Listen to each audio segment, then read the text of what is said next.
Hello. Welcome back to my witch obsession. If you are seeing this, this will be your horoscope for all 12 zodiac signs from May 26th through June 1st. As always, timestamps are in the description box below. You may watch for your sun, moon, and rising. I would watch for your rising sign first. And if you would like to get a personal reading with me or contact me, my email and my Etsy shop will also be down below, as well as everything else you might need to know. But yeah, make sure to like, comment, and subscribe, and I'll see you at your horoscope. You guys, first of all, that's the smoothest I've ever done my intro. That was TAF. I didn't even stutter. I didn't even stop for a second to think about it. It just came right out.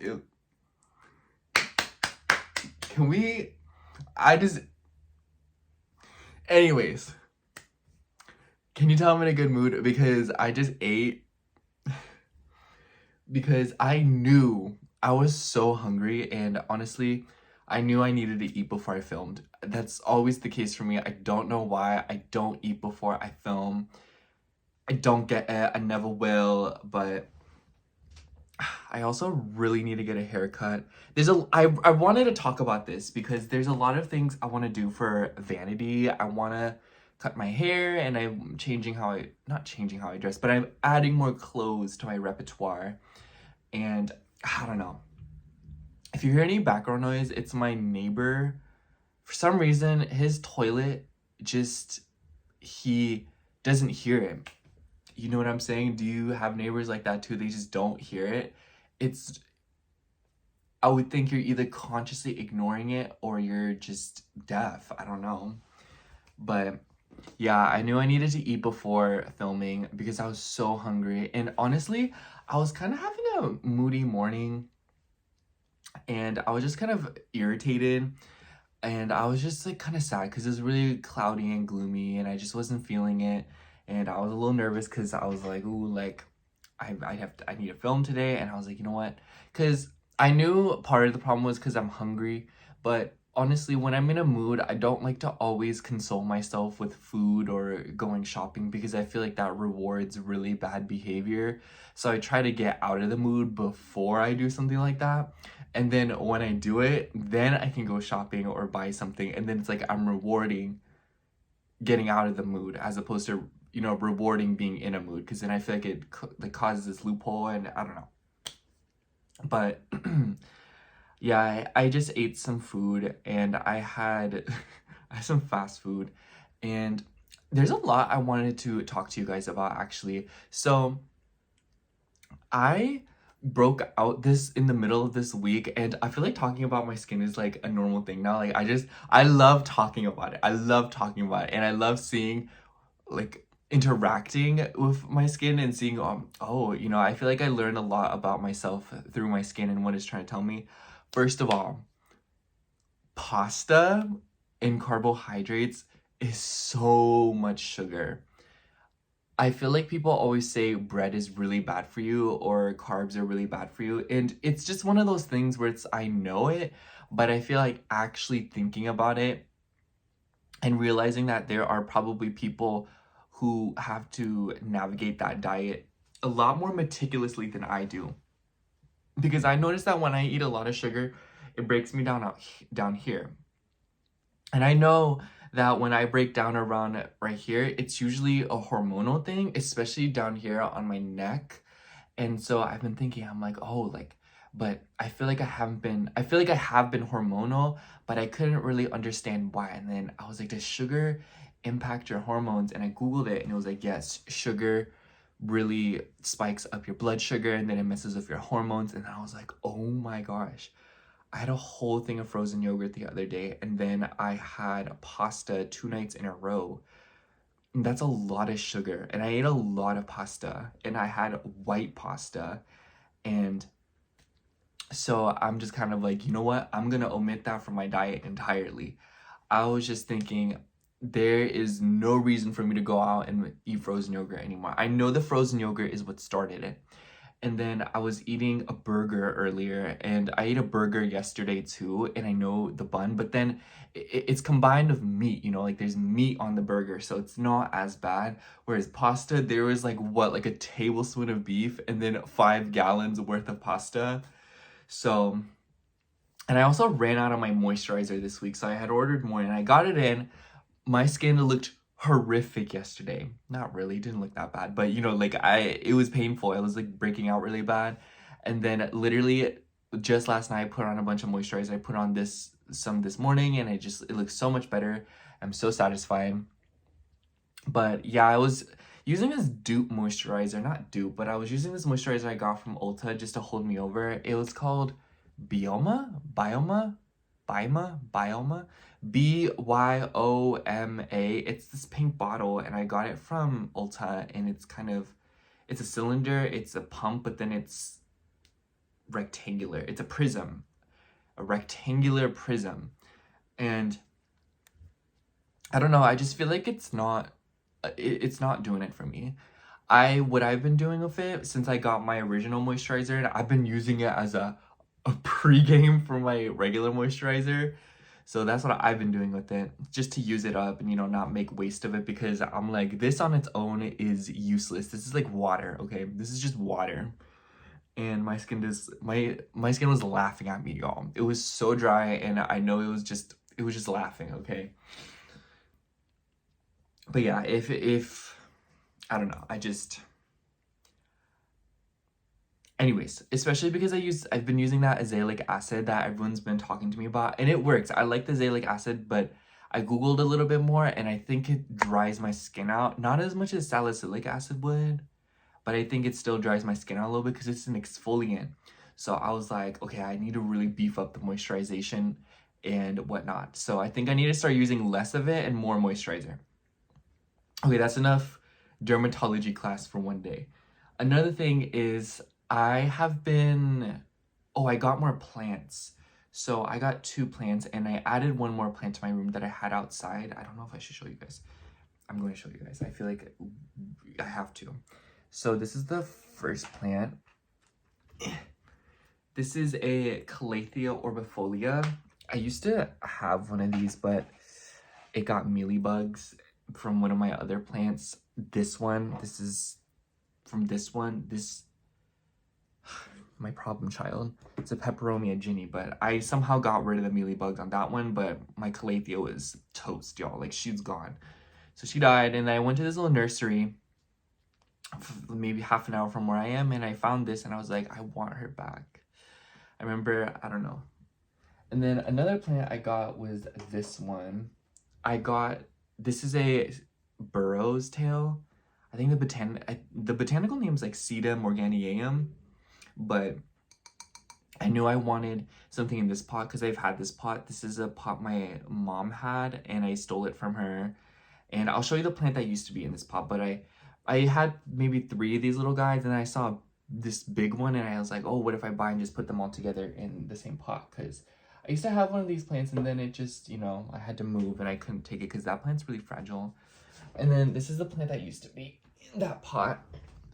This is just a Thanksgiving cactus. It was outside for a while ever since first moving here because I didn't know where to put it, and it really struggled outside, and it somehow weathered the conditions, and I was like, I can't believe I put it through that. It still lived. Because I also had room finally. But she's already greening up a little bit. She's not as pale. I plucked off all the ugly leaves and the ones that she was just making those when she was in scarcity life, you know, like she doesn't have to live that way anymore. So she really here to stay, y'all. Like, I can't believe, I don't know. This is my apology. This is my formal apology to her. And that's also my mom's plant. So I was like, I know she a trooper. Okay, my mom resilient AF. That's how Asian women be, y'all. They just be resilient. I think that's just women in general. I was thinking about this because I feel like as a guy, I have it really easy when it comes to figuring out my hormones. I remember there was this girl in high school. She was a Pisces sun, Scorpio moon. She was doing full-blown chemistry with her body, y'all. Chemistry. And I don't know. Even my friend that I live with, like, yo, I don't know. That's a whole separate conversation. My point is that I need to take advantage where I have advantages. There's like a hair on my face. It's starting to irritate me. Anyways, so about the clothing thing, I ordered some pants. I got these loose, super baggy jeans off Hollister, and this is my first time ever trying pants from Hollister, so I'm a little bit intrigued. And I tried them on at the store, and I really liked them, but they weren't the right size. And I asked the girl, hey, where do you have this in 28-32? And she was like, no, I don't. That's an online only size. So I was kind of waiting around because I didn't just want to buy them. And some money came through, and then I went on the website and they were 20% off. I don't know if I ever said that, but they were 20% off, and I was like, the Lord is mysterious. I'm gonna buy them.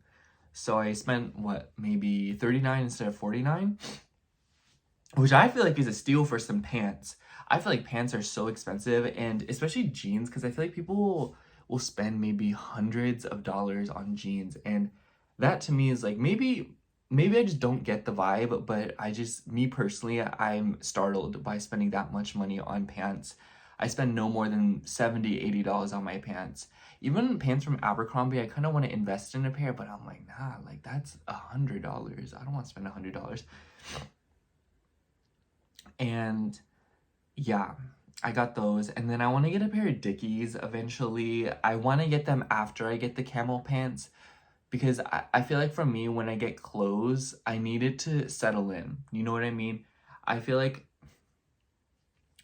shopping as a guy for clothes is a little bit boring, and it's a little bit not that exciting, because it's literally just shirt, pants, shirt, pants, shirt, pants. So there's not much you can really do. And so because of that, I feel like I like buying one shirt and pants at a time, and then I like kind of letting it sink in. Do you know what I mean? I just like when the vibes are there, I get comfortable. And I'm trying to like stay out of the sun. It's just, I have to keep these open so the plants get light. Anyways, I digress. But yeah, I like to get pants one at a time. That way I can be like, I can test drive it. And I'm like, oh, I really like this. Like, imagine I get 2 pants and they both disappoint me. That's just so disheartening and just so not correct. And that's not fair to me. If they both really impress me, that's like a high that I'll never be able to achieve again. Like, what is the odds that you buy 2 pairs of pants and they both, beat your expectations? You need to control yourself, That's a lot of dopamine at one time, and I just feel like reaching that is just like, it's gonna be a forever chase for that high again, and I can't afford that. I need to just do one at a time.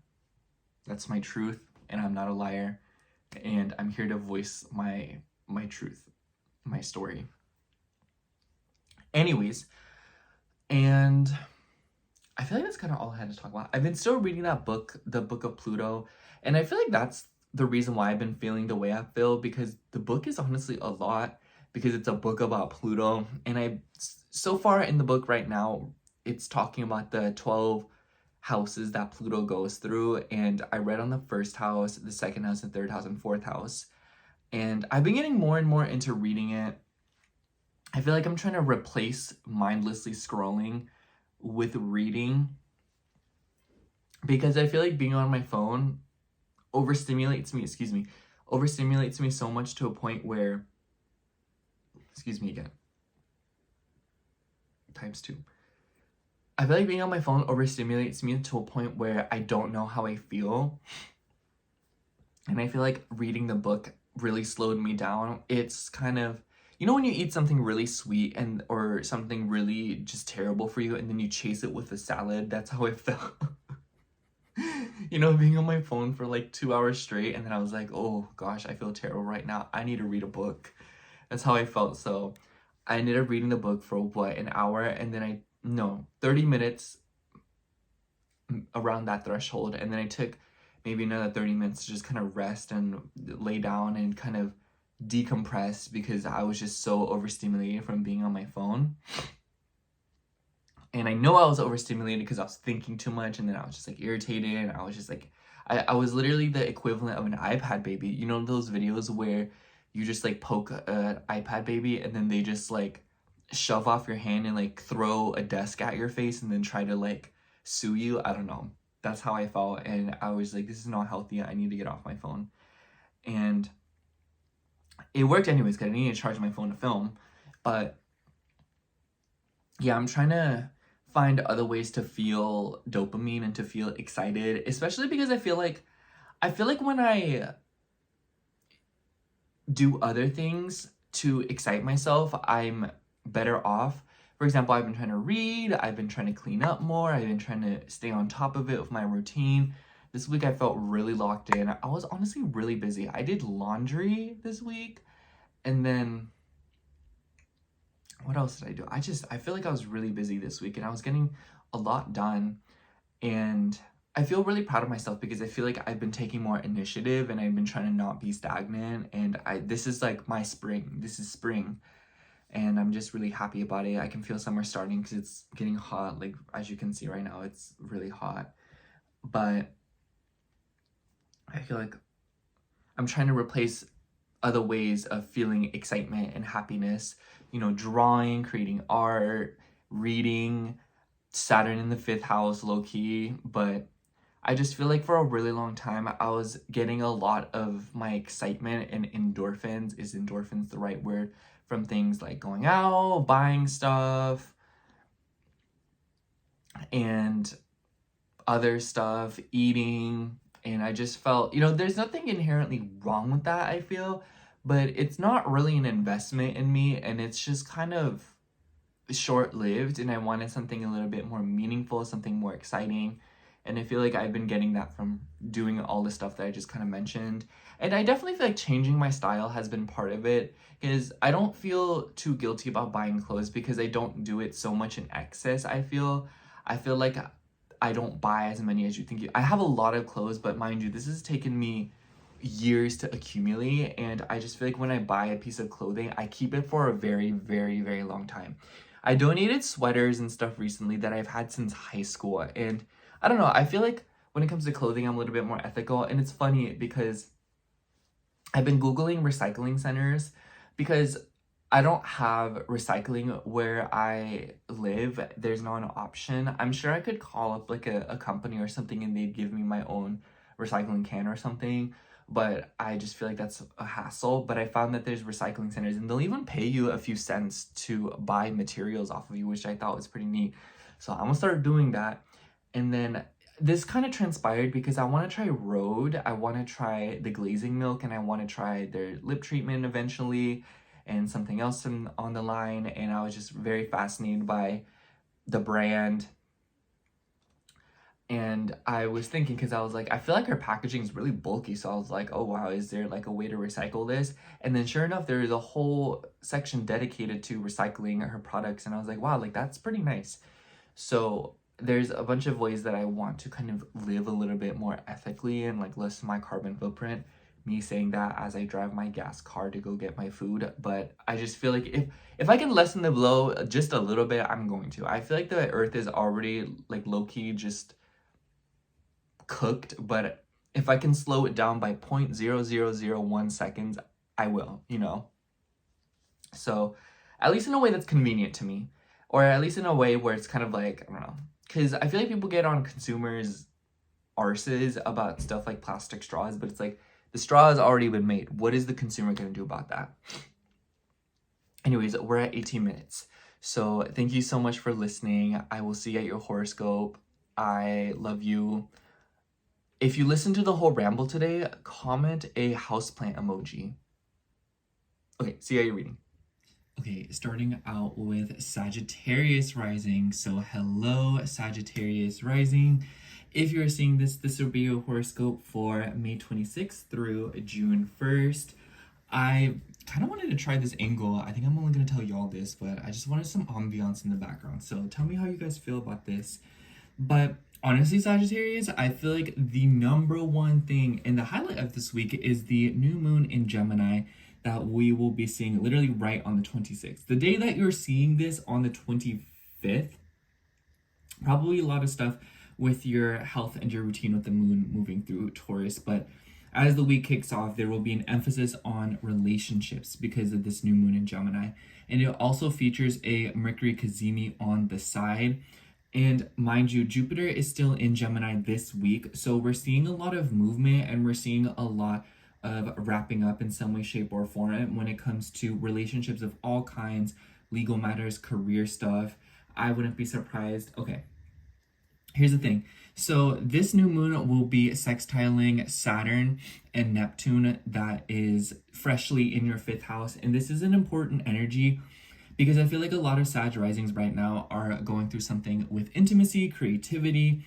On one hand, a lot of you could be setting intentions with your romantic partners. Maybe you're getting ready to get married and you are about to merge finances together and come up with joint accounts and stuff like that. For others of you, I could see this as you're starting a business or you're creating a website, you know, because of the trine to Pluto in your 3rd house. Maybe this is some of y'all setting new intentions to learn something new. This could also be transformations within your living situations, your relationships with siblings, with doctors, anyone that you may have to consult.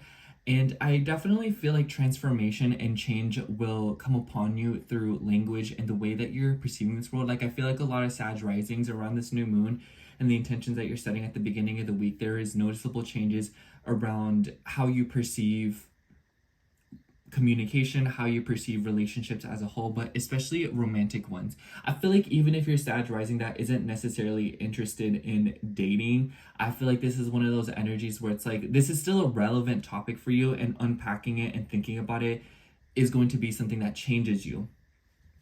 You know what I mean? It's not like all of you want to get into a relationship or something. It could be that a lot of you are finding out, oh wow, like relationships are not for me and I just don't want to do them anymore.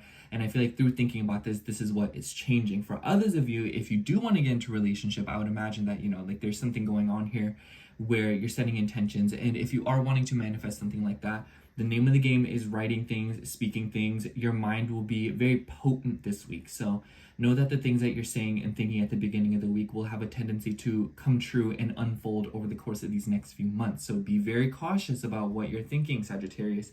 Go big or go home. That's your motto. And because the sun is associated with your 9th house, I almost wonder if a lot of you could also just be traveling. Maybe you're getting in touch with a professor. Maybe you're getting in touch with a mentor or someone who can help you with something, with learning something, or, you know, teaching you philosophy, life lessons. For others of you, this could even be something about legal matters and maybe you're settling something. Venus is getting close to Chiron this month. So I feel like maybe some of you, there could be some kind of sensitive energy revolving around children, your inner child, self-expression. And maybe some of you are trying to be more creative and expansive level, or maybe some of you are merging creativity with your beliefs and your philosophies. This won't happen this week, but we see Mars and Uranus slowly building to a square. And I want to point this out to you all because I feel like there will be, in the next coming weeks, there will be some kind of ongoing pressure with long distance matters and how it affects your routine. So if you know you're traveling for the summer, make sure you get everything sorted out before this aspect exacts, because you'll notice that things will become a little bit hectic. You know, I see this as like, oh, I'm going away for a few weeks, but oh my gosh, who is gonna water the plants while I'm gone, you know? Or I'm going away for a few weeks, who's gonna take care of my dog? Or let me make sure everything is taken care of. You know, I see this as like, you're getting on the plane, you're like, oh my gosh, should I close the garage? You know, stuff like that. And those are very simple examples, but I feel like if you are traveling or if you are planning to spend time away from home, there is some kind of urge for you to fix that, or for you to kind of come up with a schedule or come up with some kind of foundational structure that will make sure that everything doesn't fall apart while you're gone. Especially because, excuse me, Saturn is out of your 4th house, so there's noticeably less restriction and pressure with your home. Obviously, that's not to say that it's all just alleviated, but I feel like a lot of Sag risings, as this week and this month progresses, there is a noticeably lighter energy in the air and a focus on getting back out there and enjoying yourself a little bit more. Now, after the new moon, we will see the moon just continue to move through Gemini, and then we find out another T-square with the north node, the south node, and the grand util cross you've been experiencing.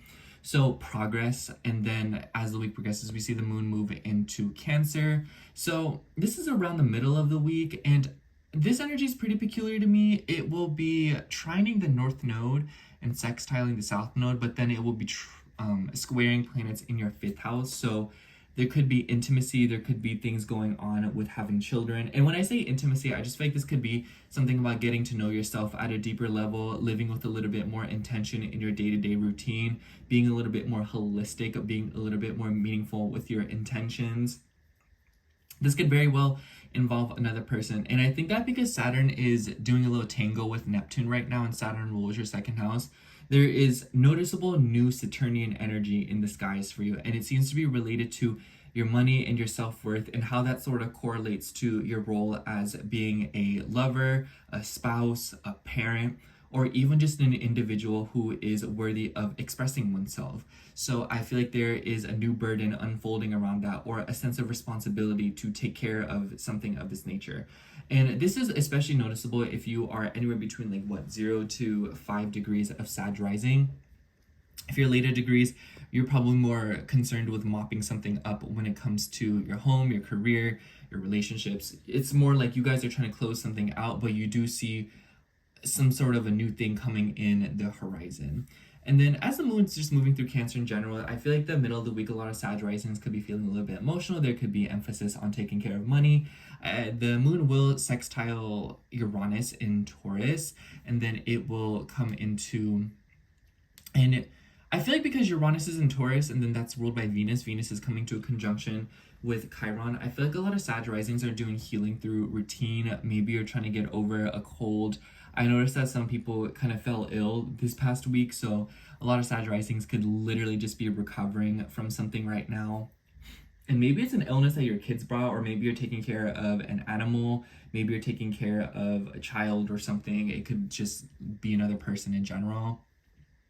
At the end of the week, the moon will move through Leo. I really like this energy for you, Sag. I feel pretty confident in that Sagittarius will have an unpredictable weekend because of the square to Uranus. So it definitely seems like your routine will have some ups and downs this week. So try not to control things too much, especially if other areas of your chart are really fixed. Maybe you're just not used to, going with the flow and doing things so easily. But this is one of those weeks where it's like you don't want to resist your body and what you feel like doing, because ultimately you will be looping back around getting things done as long as you listen to your physical body. And I think that when the moon moves through Leo, because we see a grand fire trine in your chart, and by the way, you're the only sign that will experience this because you're the one fire sign missing from the piece. So I feel like a lot of Sag risings are going to go through this week. And at the weekend, it's like a fun, good time to travel, go out, spend time with people, party a little bit, whatever the case might be. Just do know that Saturn is in a conjunction with Neptune, so you want to be conscious of things going on with your home. You don't want to be out too late. You don't want to wake up everyone in the house when you come back late, or you don't want to take it too far if you are using substances or, stuff like that. I just think that Saturn in the 5th house is telling you you can have fun, you should enjoy yourself, but there is a point where you're taking it a little bit too far. And this is in both, holding yourself back from having fun and also allowing yourself to have a little bit too much fun, if you know what I'm saying. So it's kind of like a nice little balance. And I also feel like for others of you, because the moon will conjunct your 12th house ruler, Mars, and your 5th house ruler, it kind of seems like there's something going on this weekend when it comes to your beliefs revolving around how you enjoy yourself. I wouldn't be surprised if a lot of Sag risings go into this time period coming out completely different than when they came in. So I feel like a lot of people are going in and be like, yeah, I'm reckless and crazy, I love to party. And then you come out, you're like, nah, I just really like taking care of my cats and just staying home, cooking a nice meal for myself. And then it's like the opposite effect for other people where they're like, man, I just really want to stay home, take care of grandma, just live life.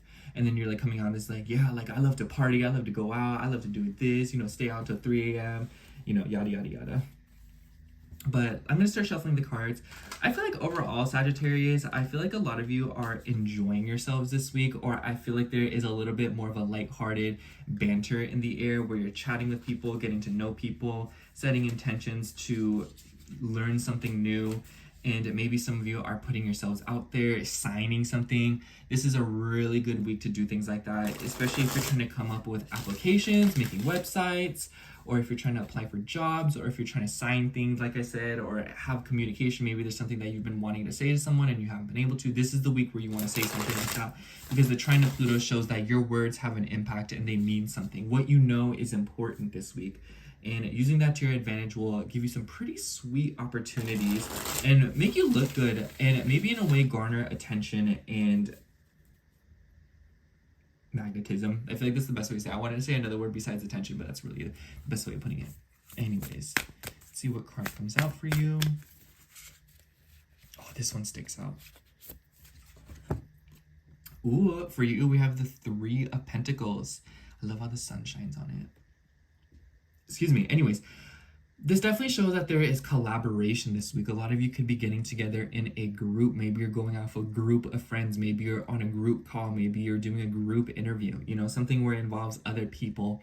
And I just feel like this is one of those weeks where it's like you want to lean into collaboration, asking people for help, allowing others to ask you for help, exchanging ideas. And this is the Pentacles, so opportunity to make money or experience some sort of financial windfall through associating with others, grouping up with others. But overall, I just feel like this will be a very social week for you, Sagittarius, and definitely lean into this and be as curious as you want to be, because it may land you a sweet little piece of windfall or something nice that will make you some coin or at least give you a new experience. Anyways, that's all I have for you, Sagittarius. Thank you so much for watching. I hope the horoscope resonated, and if it did, make sure to like, comment, and subscribe, and I hope to catch you in next week's horoscope. Bye. Okay, now moving on to Aries rising. So hello, Aries rising. If you're seeing this, this will be your horoscope for May 26th through June 1st. Anyways, I'm trying like a little new angle today because I want some ambiance, so let me know how you guys like it. But anyways, Aries, I feel like this is a pretty sweet week for you. It doesn't seem like there's too much crazy stuff going on, but I will say the highlight of the week is that we will see a new moon in Gemini. And this is particularly emphasized by all the aspects it makes, because we see the moon having conjunct Taurus right before this, and then we will see the moon trine Pluto. It will sextile Saturn and Neptune in your sign, and then it will eventually come into a sextile with Mars. So, and we also see a Mercury Cazimi featured around this new moon. So in your third house, conversations, communications, applications, receiving news from people, giving news to other people, perception. You're learning something new around this new moon, or there's a particular emphasis on learning a new skill or a piece of knowledge. This is a really good time to sign things, especially if it involves like a group of people. I think that with the trine to Pluto in your 11th house, there is the major emphasis on things going on around foundations, corporations, like I said, groups of people, but also your friendships, your goals, your visions, and how this causes you to perceive the world. I feel like a lot of Aries risings right now, this week, you are seeing the world through a different lens, and in some way, shape, or form, getting a little bit more responsible with your identity. You know, I see this as like, I want to do this, so what do I need to be, or what do I need to do in order to accomplish that? And with the sextile to Saturn and Neptune in your first house, Neptune having ties with your 12th, and then Saturn having ties with your 10th, I feel like this could be related to your career. You know, are a lot of you working a job that you believe in? Are you doing something that makes your heart sing? Are you doing something that makes you excited? And I feel like this new moon revolves around learning new skills and receiving some kind of news, especially because Mercury has ties with your 6th house. For some of y'all, I wouldn't be surprised if some of you are buying a new car, moving neighborhoods, investing in a new piece of technology. And it could be related to making your day-to-day life a little bit easier, you know, like maybe you've been catching a ride from someone and you're like, girl, like I should just get my own car, like make my life a lot easier. So a lot of you could be doing that. Others of you could just be fixing a car. Maybe some of you are taking care of an automobile. This could also be something about other things. So this could be related to phones, iPads, TVs, tablets, anything of that nature. So I just think that this will be a week where there is something going on with technology, and particularly revolving around banking as well, because we will see the moon come into conjunction with Taurus. So there could be some kind of a shakeup or random change with your investments and your belongings, and how you also perceive material things. So keep an eye out for that. And then we see the moon move through Cancer in the middle of the week. And this is in your 4th house. It will come into several squares with planets in your 1st house. And Venus is marching towards a conjunction with Chiron as well. So I really want to emphasize this week, take care of yourself, Aries. There could be possibilities for injuries, hurting yourself. Venus rules your 2nd house. So Venus is also about food and things that we consume, at least in my eyes, and especially because Mercury also has ties. So I feel like there could be knowledge revolving around making your day-to-day life easier. Maybe some of you are trying to consult someone. Maybe you're trying to get a hold of like a personal trainer, a dietitian, a nutritionist, or maybe some of you are even trying to go to therapy. whatever it may be. I feel like a lot of you could be making some important phone calls. I just noticed that when things are going on in the third house, this is like a really busy energy. So I wouldn't be surprised if a lot of Aries risings are starting new routines this week. And it seems to be because of another person. But anyways, when the moon's in Cancer, coming to squares of planets in your first house, I feel like this could definitely be something about opening up emotionally, and especially to like related to a father figure because of Saturn and the ties with the 10th house. So a lot of you maybe are trying to dig deeper when it comes to your family, your subconscious, especially because Saturn is conjunct Neptune in your first house for now. I feel like a lot of you could be getting very serious about your deep psychology, and this could be manifesting in several ways. But one thing's for sure is I think that the middle of the week will be feeling a little bit emotional for you, and maybe a lot of you just won't be able to really understand why. So I just feel like the middle of the week, whatever you feel, just allow it to kind of pass you by. Allow yourself to feel it, process it, and figure out why it's going on later. So this is a week where you don't want to rush things, or at least the middle of the week. It's not a time where you want to rush things, do things too quickly.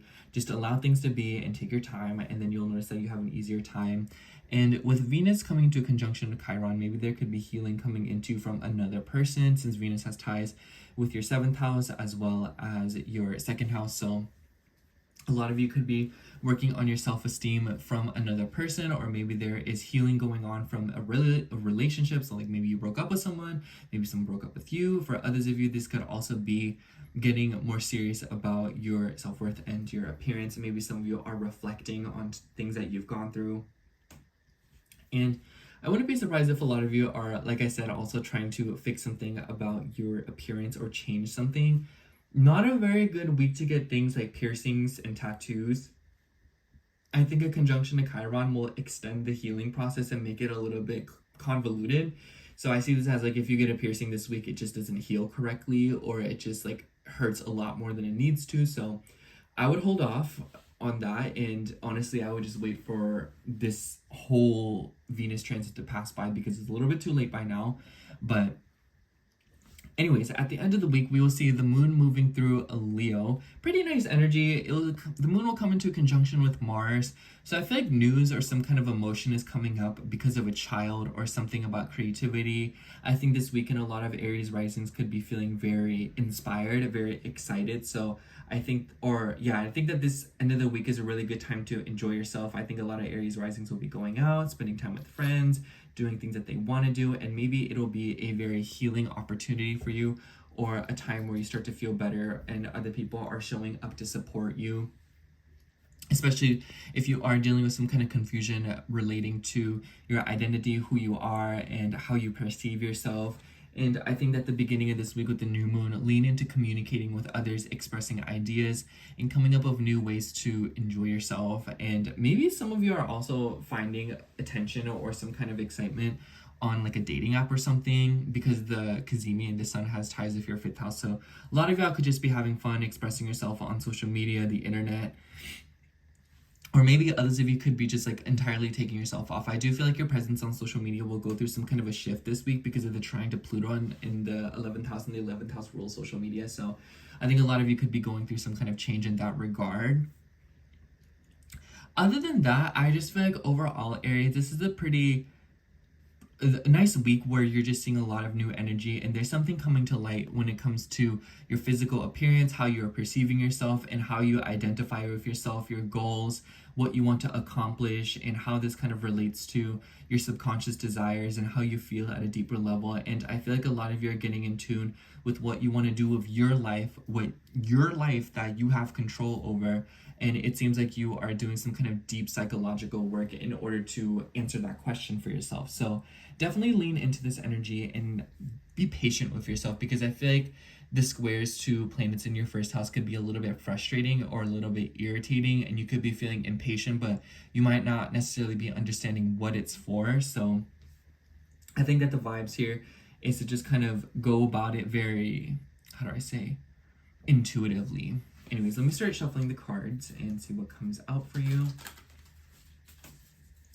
But I also feel like there's an emphasis on other people. Maybe there could be another person that's going through it. Maybe with the Venus and Chiron conjunction, some of you could be dealing with like a woman who is going through a healing process, and you're kind of having to show up there for her, especially because Neptune can represent sacrifices in your chart. So Maybe some of you are having to make a sacrifice in the name of a parent, or maybe some of you are having to make an important decision, and it could be related to your family, your siblings, and the people that you are around. And I feel like Aries risings are reaching a crossroads when it comes to making decisions based on what they want to do versus what other people need from them. Anyways, let me shuffle it one more time.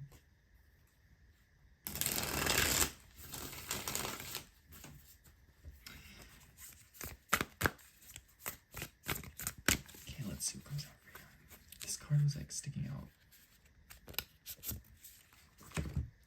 Okay, ooh, for you we have the Ace of Cups. What a pretty card. I'm noticing that there is a curiosity. I see butterflies. So new emotions, change, wanting to dive into something, or working hard to experience something new, or getting to the bottom of a new set of feelings. I especially think that with Saturn and Neptune coming to conjunction right after getting out of your 12th house, I feel like a lot of you are maybe lacking structure in your foundation, or maybe it's because you've done a lot of subconscious work and you've done a lot of realizing when it comes to your deeper feelings and that which you are not very aware of, addictions, obsessions, and habits that you picked up from other people. I feel like now that you have recognized these parts of yourself, I feel like you are now integrating them into your personality, your persona, your identity, and I feel like you're bringing more structure to it. And obviously with that comes new feelings of excitement, joy, and newness. And even though maybe it's a little bit restricting, I feel like a lot of Aries risings from here on out will be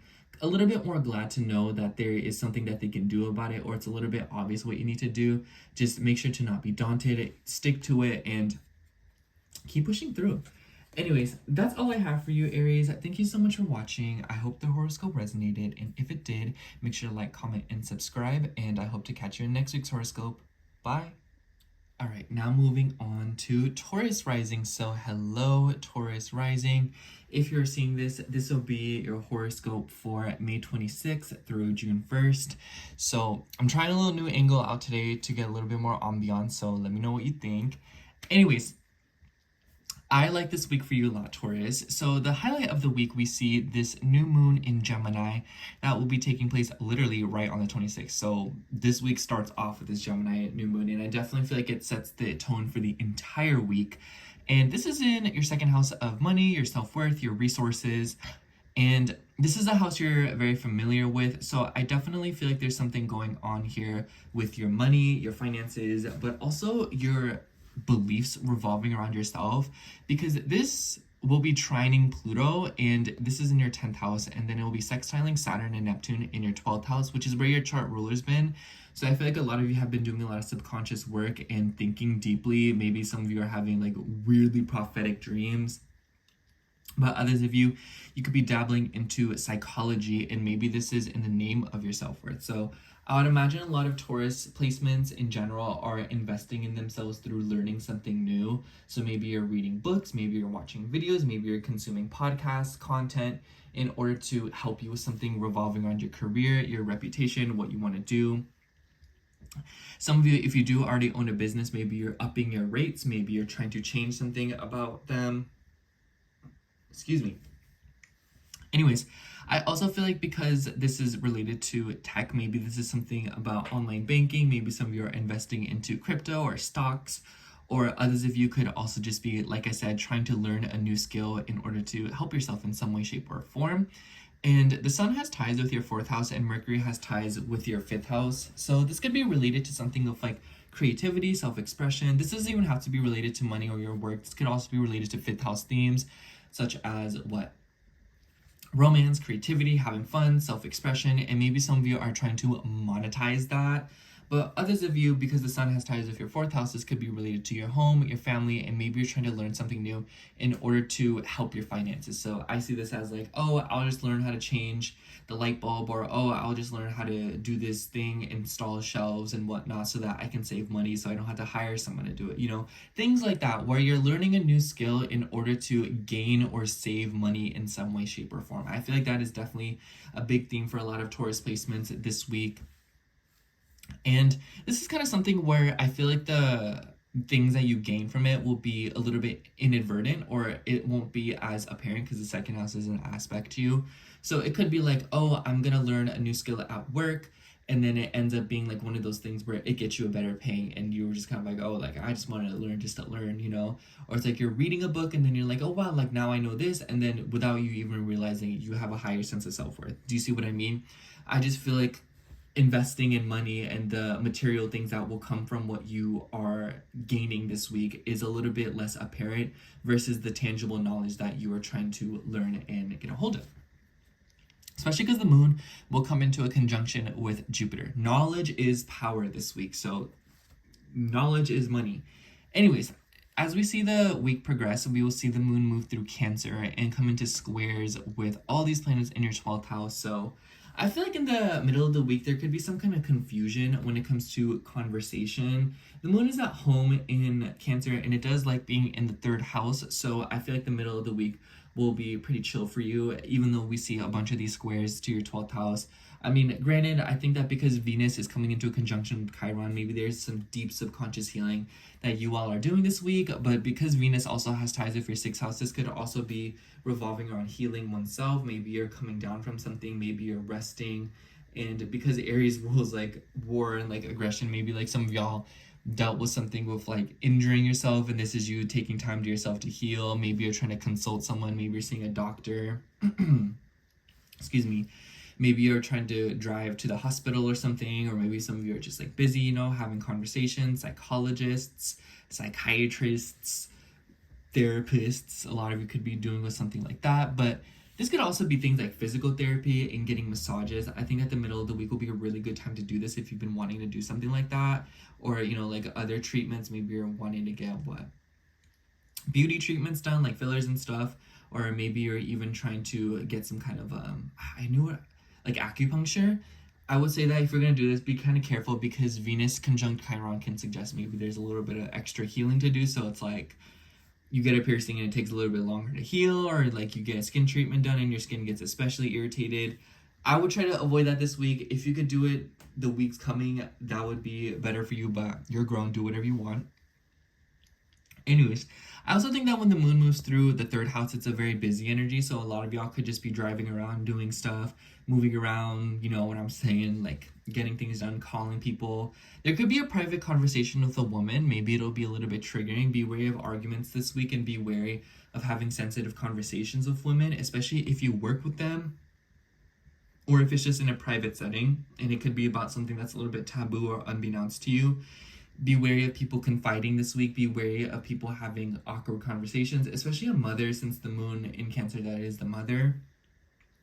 And with the square to Saturn and Neptune in the 12th, Saturn having ties with your 9th and Neptune having ties with your 11th, there could also be something about a friend or another person that is far away from you, or there could be burdens revolving around like knowledge and internet and like deciphering things, you know, like what's real, what's not when it comes to information. It could be related to social media as well. Anyways, at the end of the week, we will see the moon move through Leo, and it will come into a conjunction with Mars, and it will be trining planets in your 12th house. So I feel like the end of the week will be pretty chill for you, Taurus. I see this as like hosting a little get-together at your house. I will say though, because the moon will be opposing Pluto, maybe there could be some kind of a tiff when it comes to your career, and it could be related to your home, your family, or maybe like something that you're feeling deep down versus how it is manifesting in your reputation, your status, and your, how do I say, how others are perceiving you, basically. But this could also be something about your presence when it comes to groups of people and foundations, because of Aquarius, that makes you think of groups of people. And because Pluto rules your relationships, it definitely seems like other people will kind of be involved in some way, shape, or form. So there could be like a power struggle going on. But aside from that, I also feel like there could be something going on with your home and just wanting to be by yourself, spending time by yourself, enjoying yourself, getting some kind of routine together, learning something new. Maybe some of you are trying to travel or deal with some kind of a property matter. There could be water damage. I would be wary. Saturn conjunct Neptune, girl, like my fridge been leaking. I know that if my fridge is leaking, and I never had that problem before, I know other people are dealing with it too. So if you're trying to buy property, or if you're trying to invest in property, I would look at the water first. Just anything about water, whether it be the sinks, the bathtubs, whatever. Just pay attention to that, especially if you're like building property. I would make sure to take care of the pipes. So aside from that, I just feel like Taurus, this is one of those weeks where knowledge is everything, and simply knowing will do you a lot of good, and it will help you with your reflexes with communication and potentially help you dodge some kind of a bullet or help you kind of solve something that would have either costed a lot more or caused you a lot more trouble, especially if other people are involved. So I would take a look out for that. Anyways, let's shuffle the cards and see what comes out for you.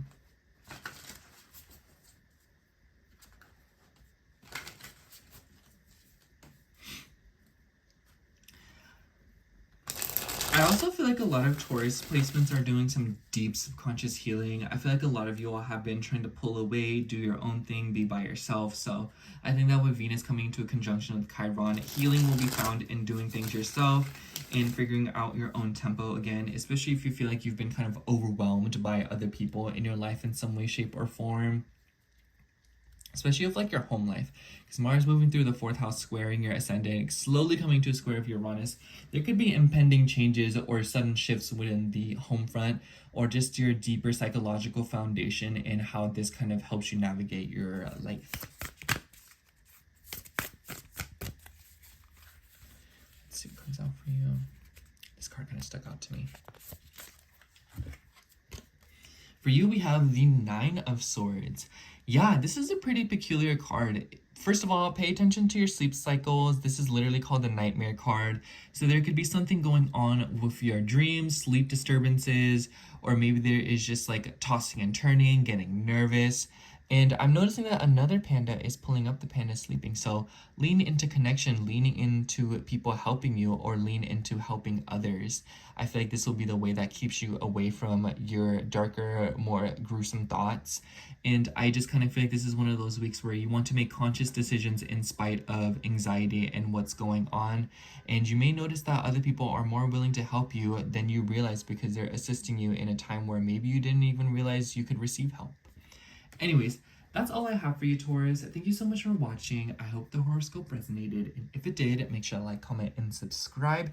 And I hope to catch you in next week's horoscope. Bye. All right, now moving on to Gemini rising. So hello, Gemini rising. If you are seeing this, this will be your horoscope for May 26th through June 1st. I changed up the angle a little bit, so let me know how you feel. I like the ambiance. Anyways, so this is a pretty important week for you, Gemini, because we will be seeing a new moon start off the week right on the 26th in your sign. So this is in your 1st house, so your self-expression, your identity, your persona, and even your physical appearance. And we see a Mercury Cazimi at the same time, so I feel like a lot of Gemini risings could be receiving significant news this week, or receiving some kind of or going through some kind of a breakthrough when it comes to your perception of things and the way that you're thinking. And it seems to be coming in the form of some kind of knowledge or some kind of communication, because the sun is in Mercury territory or whatever, and then we see Mars in your 3rd house, and then we see Mercury having rulership over your 4th. So I just kind of feel like there's a lot of things going on, news moving around when it comes to learning something, and I feel like this could be related to your home. For some of you Gemini risings, you could be having some pretty deep psychological breakthroughs when it comes to your beliefs and philosophies on life. For other Gemini risings, you could just be receiving some kind of news back from the lease that you applied for an apartment like a few weeks ago. So whichever way, because there is also a trine to Pluto in your 9th. So a lot of you could be finding out, something going on with applications. Maybe you applied for a school, or maybe there's something going on with moving long distances, travel matters, and maybe some of you are getting news about that. Maybe this is even about legal matters. And it could involve health or property or something of that nature. And maybe there's something going on with compensations, because Moon does have ties with your 2nd house of resources. And then with the Cazimi, I feel like this could also just all be related to you. Like, it seems like you are the one making some kind of news or some kind of a realization, and you are putting that out into the world, and you are setting some kind of intention. So a lot of you could be applying for things. I think that this is a fabulous week to sign things. I think it's a great time to look for applications or to apply for jobs, to set intention through speaking, through writing, through learning something, just all of that good stuff. Like, I can't gush enough about that. I feel like that's the best way to put it. I feel like because it's in the 1st house, it's kind of a wild card for you, where it's like, whatever you want to do, Gemini, just whatever you want to do with this knowledge, set intention with it. And I feel like it could be coming in the form of a new living situation or just a new opportunity to go somewhere and experience something that you've never experienced or been before. And mind you, this is also sextiling Saturn and Neptune in your 11th house. And Saturn has ties with your 8th house and Neptune has ties with your 10th house. So for a lot of you, this could be related to your career, what you want to do. Maybe this is something about social media. Maybe some of you are putting yourselves out there on the internet and posting more. For others of you, this could also be something about money. Maybe you're setting new intentions, and maybe some of you are setting budgets. Maybe some of you are applying for loans of money, and maybe you're hitting up like the IRS or something, or maybe you're hitting up your bank or something for a loan for something, and maybe it's like a down payment for a piece of property, or maybe some of you are getting money back from something revolving around insurance. I will say, Saturn plus Neptune together in the 11th house can also be deception, and it can be a little bit confusing, and it can do things a little bit too far. And in the 11th house, this could be related to your dreams, your visions, your goals, but also friend groups and social media. So I feel like a lot of Gemini risings are either saying, you know what, I'm done with social media, I'm never going to do this ever again, I'm deleting everything. Other Gemini risings could be on the precipice of be like, you know what, like I think I just want to be like a full-time content creator. And if you already do post on social media, I would imagine that Gemini placements are going through a huge shift with their career, the people that they are working with, and the people that they are surrounded by. And it seems to be related to something about beliefs and philosophies, and also physical location. Anyways, aside from that, I feel like the bottom line is, Gemini, you guys are learning something new and you are changing the way that you are perceiving something. And then the moon will move through Cancer in the middle of the week. Pretty nice energy for you. The moon in the second house in its home sign, it will be squaring planets in your 11th house. So I feel like there could be something going on revolving around, once again, groups of people and how this kind of clashes with your value, your self-worth. Maybe some of you, I feel like in the middle of the week, it's really important to not play the comparison game, or it's really important to not get so bogged down by other people making, progress in shockwaves, and maybe you don't feel like you're doing that. Venus and Chiron are coming into conjunction. Venus rules your 12th house as well as your 5th house. So when it comes to your creativity, your visions for yourself, or what you feel like you're capable of, there's things that you're not aware of that you're healing, or there's just a lot of confusing emotions that might be coming up. And for a lot of you, this could even be related to your love life, your dating life. So I would just be wary of that as well. I feel like a lot of Gemini risings are going through a sort of rebrand this week. I mean, another personality to add to your repertoire, if you know what I mean. But in all seriousness, I feel like a lot of Gemini risings are going through some sort of shift in their personality and their identity this week. And it seems like you're making a conscious effort to see yourself differently, or you could be leaning back into past hurts that confirm the narrative that you are not more special than anyone else. And I just feel like it's completely up to you. So know that, Gemini, this is the kind of week where you want to make moves and you want to take action, as opposed to being afraid, and as opposed to, being too nervous to enact on your dreams and doing something about it. Saturn in the 11th house conjunct Neptune. So it could be that a lot of you are wanting to pursue a new career or apply for a higher up position, but maybe y'all don't really know how to do that. And not like in that way, but the sense that a lot of you could be like, oh, well, I don't know, I'm too confused, it doesn't make any sense, is this what I even want to do, so I'm just going to ignore the topic altogether. That's something that you don't want to do, because Saturn will be punishing you for that. Anyways, and the moon then will be moving through Leo at the end of the week. I have to say, the moon will oppose Pluto at the end of the week. So a lot of you could be going through some kind of a random trip. So a lot of you could be driving, a lot of you could be receiving news, and it could frighten you a little bit. It could freak you out, or there could be something going on with a snag with your schedule, because Pluto has ties with your 6th house. So this could be something about your routine, something about, your health. And maybe you're trying to, maybe you're doing an emergency run, or maybe you're just helping someone out. Pluto likes to scare. So I just feel like the end of the week, you want to make sure that you have a little bit of breathing room. Otherwise, you might be like, oh, you need to go here. And then you're like, oh my gosh, I'm not even in town right now. What am I going to do? So just kind of plan consciously and be prepared for things to kind of be a little bit awkward at the weekend. And this doesn't even have to be a tangible manifestation, because the 3rd house is our thoughts. So I feel like a lot of Gemini risings are just flat out overthinking this weekend. So I feel like it's important to kind of take care of yourself, soothe yourself, and be around a strong support system, because the moon, after it opposes Pluto, it will come into trines with planets in your 11th house. So it's friends, people, siblings, doctors, therapists, whatever it might be. Other people are just wanting to assist you more than you think they are. And it's important to lean into that, having fun, entertaining yourself. You know, the moon in Leo conjunct Mars, and then the ruler, the sun, is in your first house. I see this as like going to watch a movie, going to watch a play, enjoying yourself, other forms of entertainment revolving around like media, reading a good book, you know, intriguing yourself, whatever. I just feel like this weekend is a good time to learn into playtime or lean into playtime and enjoying something and like reading something, or just like somehow knowledge will be entertaining you at this weekend. So just feel like this could be like watching a lot of cool videos, having fun. So lean into that, because I feel like this weekend a lot of you will be like, oh my gosh, like I don't know what to do, like oh, I'm like so stressed out about my life, and then it's just like put on a movie and then you're just like entranced by like an iPad baby. And obviously, like, not to scare you or anything, I don't think that it will be anything bad. You've done this opposition how many times now? And this time it will be trining planets in your 11th house, so you'll be receiving some kind of significant support from friend groups or people around you, or even on social media. Anyways, let me see here. Let's see what card comes out for you.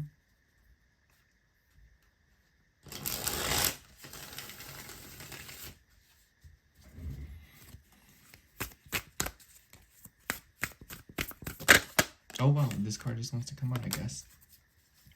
Ooh, we get the Six of Cups. I definitely want to say, because Mercury, the Kazemi, and then the South Node is in a Mercury-ruled sign in your 4th house.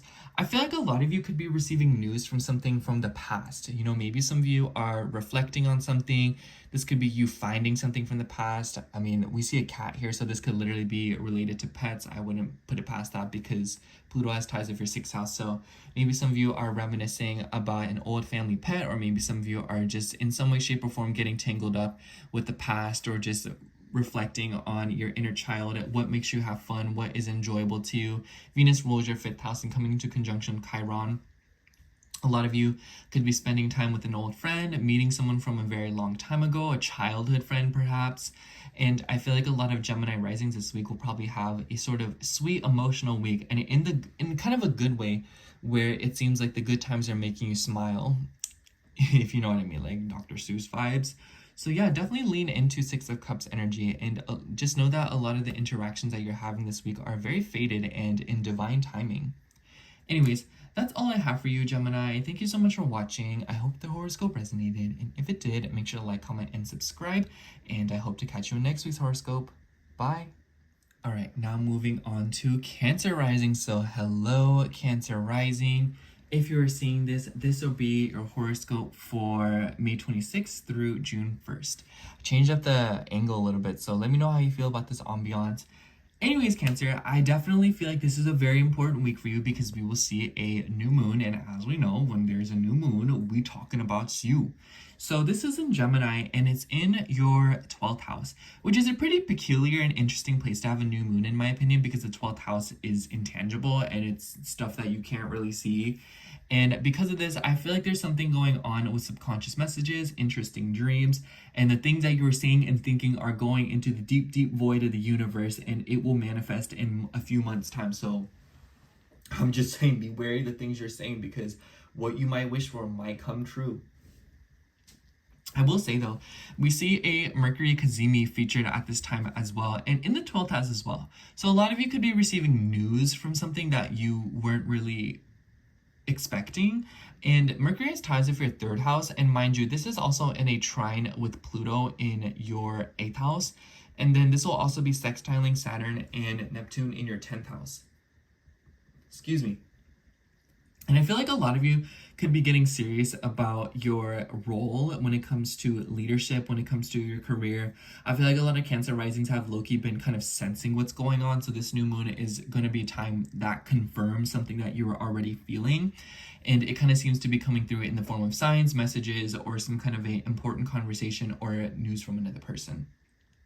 I see this manifesting in 2 ways, because Pluto has ties with your 5th house. So one way, I feel like this could be something about your ego and your beliefs and your self-worth when it comes to investing in taking control and doing what you want to do, what you believe in, and sort of guiding others and being the leader that you feel like you don't have. But on the other hand, I also feel like this could be related to emotionally relating to other people through conversation, and breaking some walls through using your words and saying the things that maybe you would have trouble saying or that other people are having difficulty saying.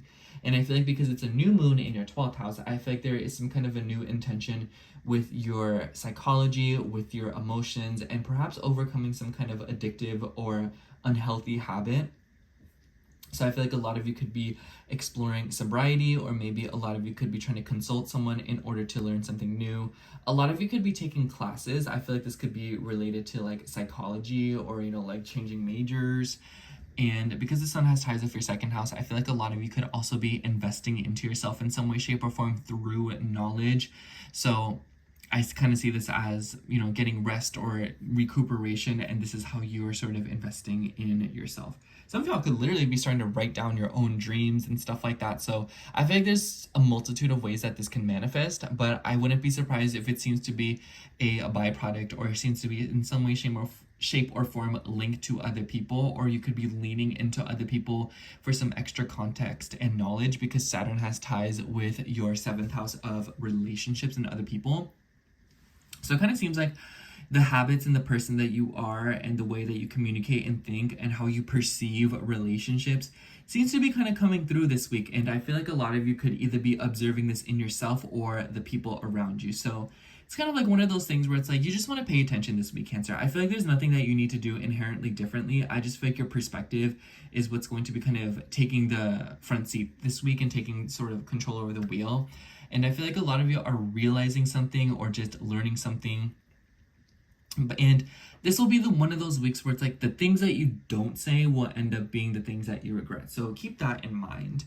We also see the moon moving through your 1st house in the middle of the week, which is a pretty nice energy after a new moon, because I feel like you'll start to make sense of a lot of things and you'll have an opportunity to integrate these new things that you've learned into your identity and your reactions and your persona. Like basically, I feel like you learn something or find out something or have a dream in the beginning of the week, and the middle of the week is a time to react on it and do something about it.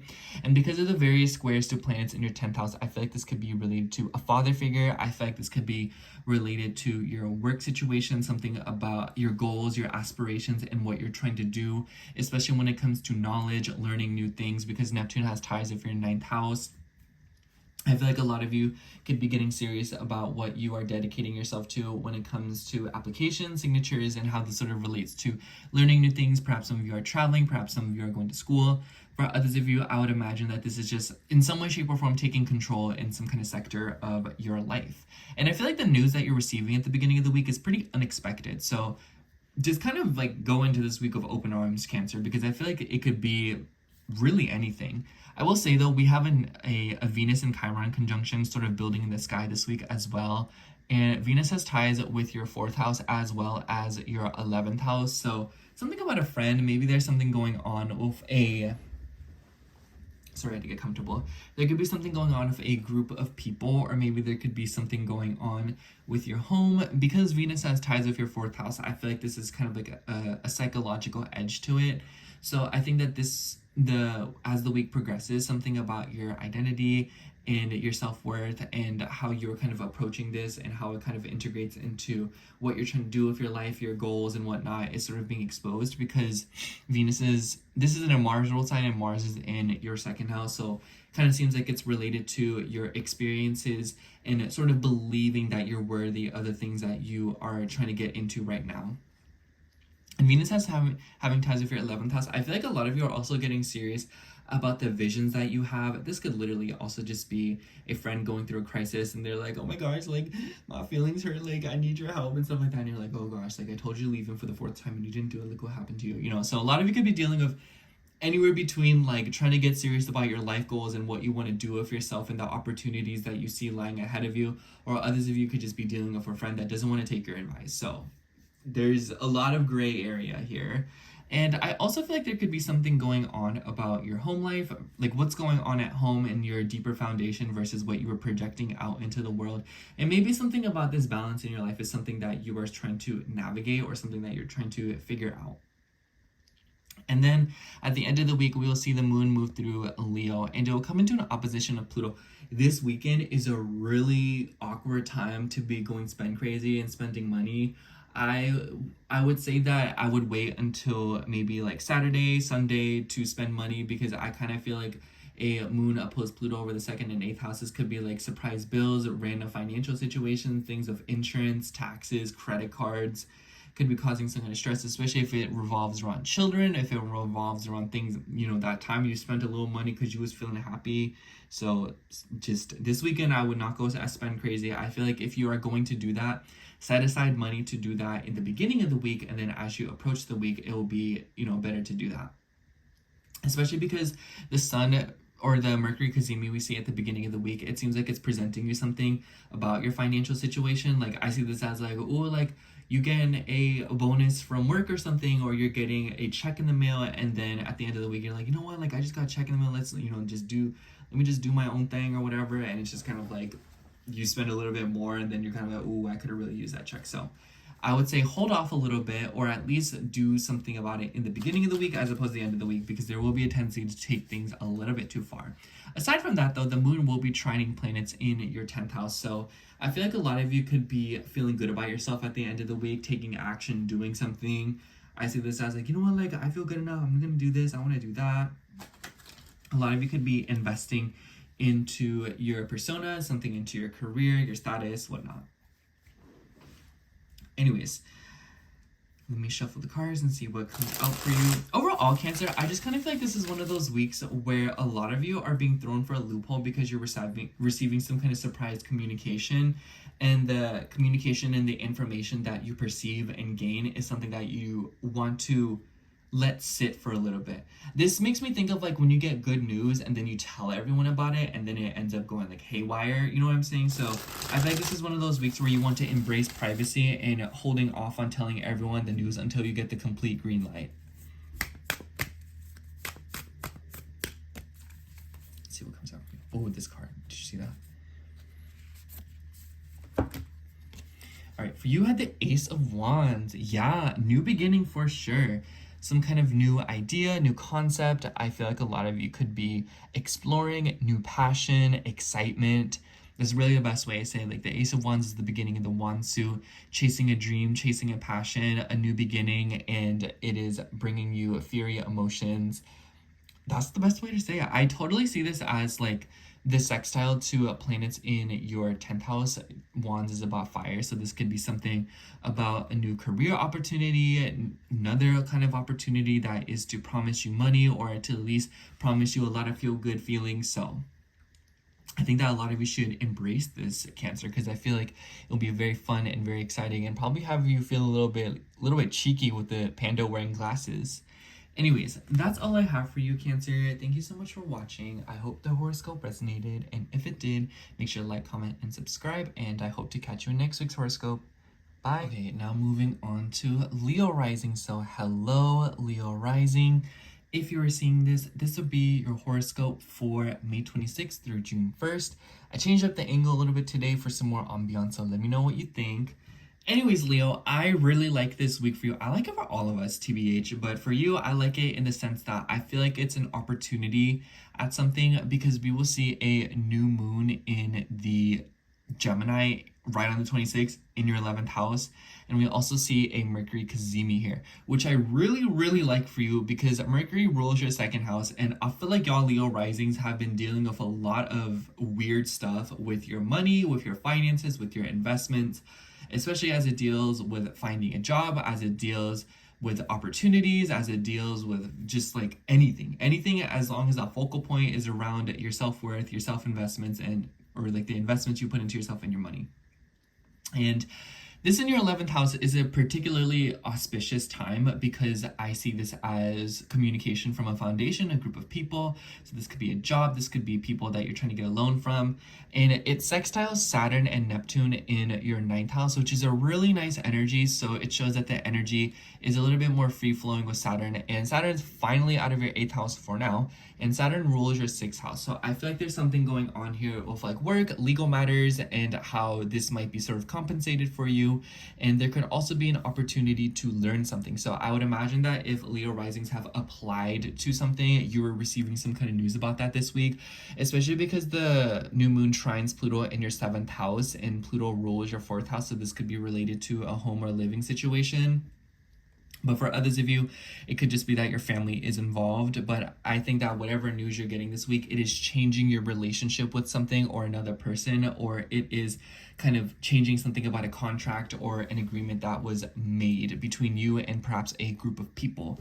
But aside from that, a lot of you could also just be making new friends, maybe in like a college setting, or maybe some of you are reaching out to people, or maybe some of you are getting news from someone who is very far away from you. So it could be like a long distance friend. And with Mercury having ties with your 2nd house, I also feel like, Leo, if you're wanting to make more money around this time, it is a time to learn a new skill. I was kind of telling this to Taurus as well, but because Mercury has ties with your 2nd house and we see a Cazimi in the 11th, connections will make you money. This is a really good week to network. This is a good time to, the more hands you shake, the more money you make. And if you're not able to do that, I just feel like this is a week where you really want to put yourself out there in some way, shape, or form, meet people, or just like learn a new skill, because this will bring you that many more opportunities. And because, you know, this Cazimi is very important to you because you are ruled by the sun. So whatever's going on this week, it involves you illuminating something or showing something. I will say we also see Venus and Mars coming in, or excuse me, Venus and Chiron coming into conjunction in your 9th house. Venus rules your 10th house as well as your 3rd house. So I feel like this could be a healing conversation. I feel like a lot of you could be getting together with a mentor, an astrologer, hi. But for others of you, this could also just be something about healing through your reputation. Maybe this is like a parent figure. Maybe this is a sister. Maybe this is like an extended family member. This could be like an important conversation that you're having with someone. But for others of you, I would just imagine that a 9th house theme and the beauty of it is bringing you some kind of healing and bringing you some kind of change. And because the ruler of all this, Mars, is in your 1st house, I feel like it's directly linked to you and your body. So maybe trying foreign methods of healing, traveling, putting yourself in a new location. Maybe some of you are turning to beliefs, philosophies, optimism, or even just like a placebo in order to improve your sense of well-being, because this is trining Mars in your 1st house. I will say though, Mars is slowly coming into a conjunct, or excuse me, a square with Uranus in your 10th. So in these next 2 weeks, I would be prepared to see some kind of a weird shakeup, innovation, or change that causes your situation at work in a career setting to sort of shift and go through some kind of a unexpected change. Like, that's the best way to say it. Uranus is not predictable, but it could be related to other people, legal situations, and contract matters. So I would just kind of keep an eye out for that, especially as it relates to like 9th house themes. So like I would see this as like, oh, like, sorry, like we're only accepting people who have this level of education in this career or like this position, something like that. But for others of you, I would imagine that you are learning something new, or you're trying to apply your knowledge in some way, shape, or form to kind of shift the odds in your favor. And then at the middle of the week, the moon will be moving through Cancer in your 12th house. So I feel like a lot of Leo risings in the middle of the week could be feeling like, oh, I just want to be by myself. I just want to be alone. I just want to spend time, you know, like at home. I will say the moon will come into various squares of planets in your 9th house. So the middle of the week could be a little bit dicey when it comes to long distance matters, when it comes to your sleep schedule, when it comes to things revolving around like legal matters, and especially as it relates to work stuff. I would say I would wait till the weekend to do anything revolving around that, if it deals with like property, legal matters, Supreme Courts and stuff, because I just feel like the middle of the week, you're either dealing with it, or if you have an option, I would hold it off till the weekend, because the weekend we will see the moon move through your sign, and at first it will oppose Pluto, so it kind of seems like you're having to deal with something, but then it will trine planets in your 9th house, so it's a little bit of an easier energy. So I see this as like if you're trying to apply for schools, if you are trying to book a flight, or if you're trying to travel, or if you are trying to expand your perspective on something, or if you're trying to gain something from like a work situation or improve your routine, or you're trying to get a mentor, or you're trying to hire someone, I think that the weekend will be a way better time to do that, because the middle of the week seems kind of a little bit confusing because the moon will be moving through your 12th house, and this is things that you can't see. So I feel like the middle of the week could just be feeling flat out very emotional, a little bit hectic, a little bit stressful, and a lot of you could just be feeling confused. Like, I feel like that's the best way to say it. And it could be related to your home, it could be related to your family, and it might expose something. So I feel like the middle of the week, you should know, Leo, the themes that are coming up, it's purely psychological, because the 9th and the 12th house aren't always tangible. So the ideas and your perspectives that you are believing in are what is manifesting. So it'll be kind of hard, but I feel like the middle of the week is a good time to shift your mindset and kind of change your ideals, especially when it comes to revolving around your career, what you want to do in this lifetime, and ways that you can innovate your status, and the ways that you can innovate the work that you want to do, because of the sextile to Uranus. And then when we see the moon oppose Pluto, I also feel like this is a week where you want to pay attention to power struggles in relationships. I also feel like there could be something going on with a friend. I know a lot of Leo risings are out here being like, I don't have friends, but for the Leo risings that do have friends, I feel like there could be sort of shift going on here, or transformation revolving like another person. And because Pluto has ties with your 4th house, this could be from someone that's like from a really long time ago. So I feel like a lot of you could be learning something about someone that you haven't heard from in a very long time, especially with the Kazemi. So this is all in preparation for Jupiter moving into your 12th house too. So overall, Leo, I just kind of feel like a lot of you are learning how to place your self-worth in different places. And instead of trying to spread yourself so thin and trying to always be innovative and against the trend or doing something different, I feel like a lot of you this week will be finding more structure in the people that you're around. And you'll find that the knowledge and the information that you possess and what you know and the experiences that you had will give you the edge. And the more that you take time to express that and, teach that to the people around you, it will not only heal you and bring some kind of sense of beauty and hope into your life, but it will also able to allow you to make some kind of connection that will probably bring you an opportunity later down the line, So it's like, what you may think you lack, you make up for it with loads of character. And honestly, we didn't even need astrology for you to know that. But I feel like there's a special emphasis on this week with that kind of vibe, because of the trines between your 7th and 11th house, because like you are a character, like let's be real here. Anyways, I really like that Saturn's moving out of your 8th house and it's actually trining your ascendant, especially if you're like 0 to 5 degrees, because I feel like a lot of Leo risings have just been dealing with stuff that they couldn't see coming, especially when it comes to like relating to people at a deeper level, money and debts, insurance, stuff like that. Okay, let's see what comes out for you. I also feel like this could be changes with your social media. So I feel like a lot of you could be changing something about your social media platforms. Maybe you're trying to build like a website or something, or maybe you're turning to social media and the internet as a way to inspire and heal you. Let's see. This card really sticks out to me. I want to take this one. For you, we had the Knight of Wands. I totally see this as you. Y'all could be dealing with a Knight of Wands and maybe they're far away from you, like they live far away, maybe they're traveling. But for the most part, I see this as you. I see this as you being creative. I see this as you being impulsive, following your heart, doing what feels fun, especially the new moon in your 11th house, new visions, new dreams, new ideas, being inspired, feeling like your cup's being filled by the knowledge that you are receiving and the knowledge that you are cultivating and harvesting. So lean into this. I feel like this is a week where you'll feel like a breath of fresh air, or there's like an opportunity to do something new or do something differently. Anyways, that's all I have for you, Leo. Thank you so much for watching. I hope the horoscope resonated, and if it did, make sure to like, comment, and subscribe, and I hope to catch you in next week's horoscope. Bye. Okay, now moving on to Virgo rising. So hello, Virgo rising. If you are seeing this, this would be your horoscope for May 26th through June 1st. I have you say, Virgo, I feel like you have a pretty important week ahead of you, because we will see a new moon in Gemini, which is squaring your ascendant. So you're going to feel this. And to top it off, we have a Mercury Kazemi. So obviously when we're talking Mercury, we're talking about you. So definitely new intentions regarding your career, your status, your work. Same old, same old. I feel like a lot of you Virgo risings have already been anticipating this energy. There's seemingly a twist though, because this new moon will be trining Pluto in your 6th house. So it kind of seems like you're changing or getting rid of something or moving something around within a work situation that is causing shifts at your career. So it's like maybe you're changing offices, maybe the way that you're transporting yourself to work is going through a change. Pluto has ties with your 3rd house. So I would also say be wary of anything going on with like secrets and like drama and conversations, like low key, because Pluto has ties with the third and sixth.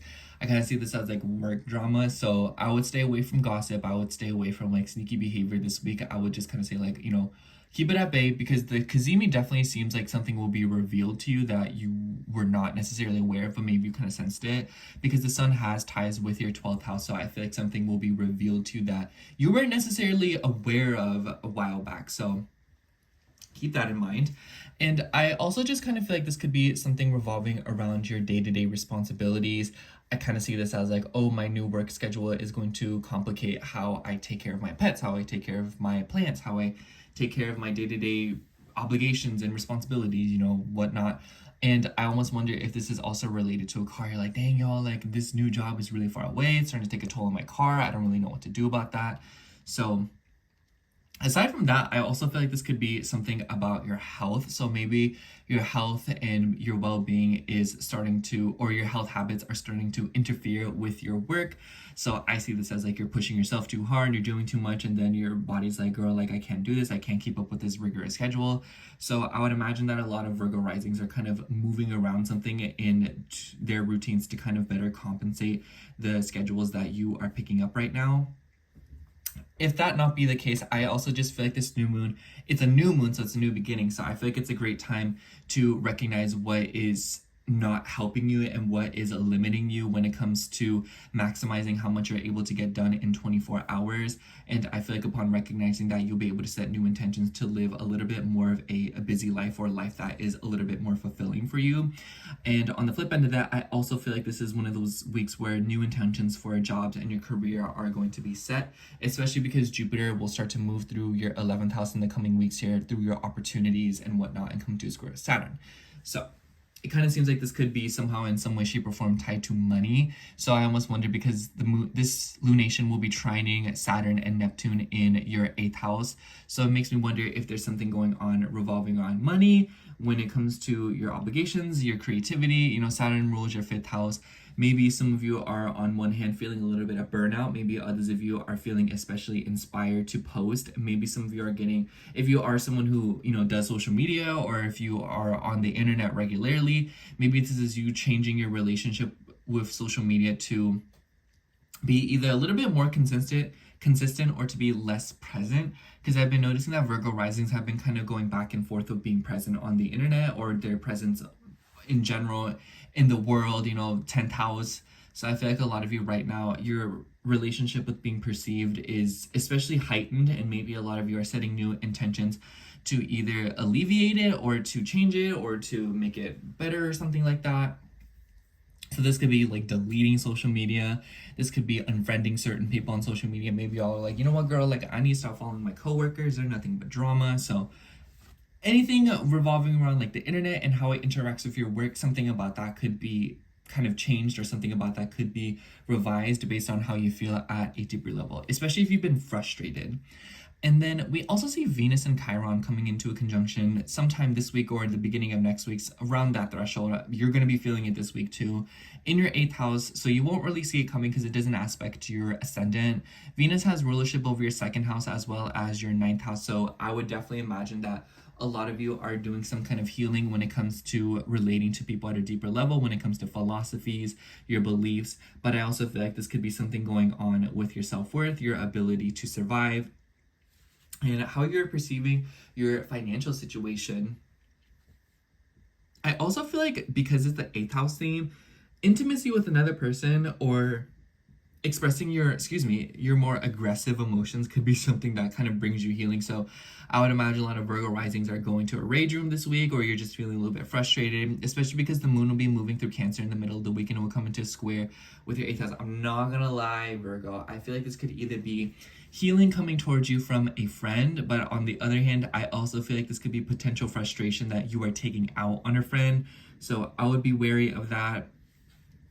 And this could also be related to something about a mother, something about, a nurturing figure because of Cancer. So there could be something going on where you're having to take care of a friend that is feeling particularly emotional. This could be you having a friend take care of you or something like that. I just feel like in the middle of the week, there will be an emphasis on nurturing another person or another person nurturing you, especially through a period of some kind of frustration, anger, or need to prove oneself. And then the moon will move through Leo at the end of the week, and it will form some nice trines with planets in your 9th house, but it will oppose Pluto. So I feel like the end of the week could be, I want to say, Virgo, if you want the weekend to go as smoothly as possible, it starts with how you behave in the beginning of the week when it comes to your sleep schedules, your sleep cycles, how you are taking care of yourself, your psychology, how much you're having fun, the enjoyment that you're putting in, the knowledge you are garnering right now. I feel like because the sun is in Gemini and the sun's the ruler of your 12th house, I feel like this is a good time to learn new skills, learn new sets, or to just kind of be curious, lean into information, especially with the trines to your 8th house. I feel like this could be a time where your intuition is very much heightened.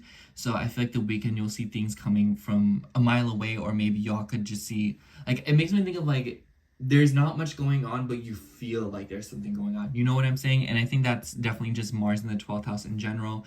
And I feel like this is pretty easy to self-sabotage yourself, especially when it comes to your ideas with your status, your reputation, your career, your work, and your goals and your visions and what you want to accomplish for yourself. So I just feel like this is one of those weeks, Virgo, where you just want to be careful with the things that you're thinking, the things that you're feeling, and what you're saying. I also feel like because Pluto has ties with your 3rd house, there could also be a whole slew of scheduling issues this week. Loki, I think that if you want things to go as smoothly as possible, I would avoid scheduling them on the weekend. I would rather you do it at the beginning of the week as opposed to the end of the week, because it might kind of seem like there is some kind of a crisis going down where you're like doing something and then someone calls you and they're like, hey, like I really need your help, but it's an emergency, and then you're like, oh my gosh, like again, y'all can't do anything without me, and blah, blah, blah, blah. So something like that could be happening. But the end of the week, definitely, because oppositions with Pluto, it's like out of control. Something is forcing you, like Pluto in the 6th house. This makes me think of like, oh, like I'm really tired. I only got like 2 hours of sleep, but I have to go to work. Oh, I really want to just be by myself. I want to do things by myself, but it's like, no, like I have to like take care of this. I have to get rid of that. I have to deal with this.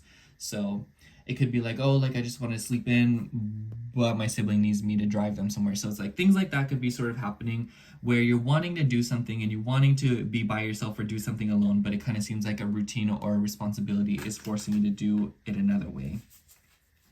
Anyways, let's shuffle the cards and see what comes out for you.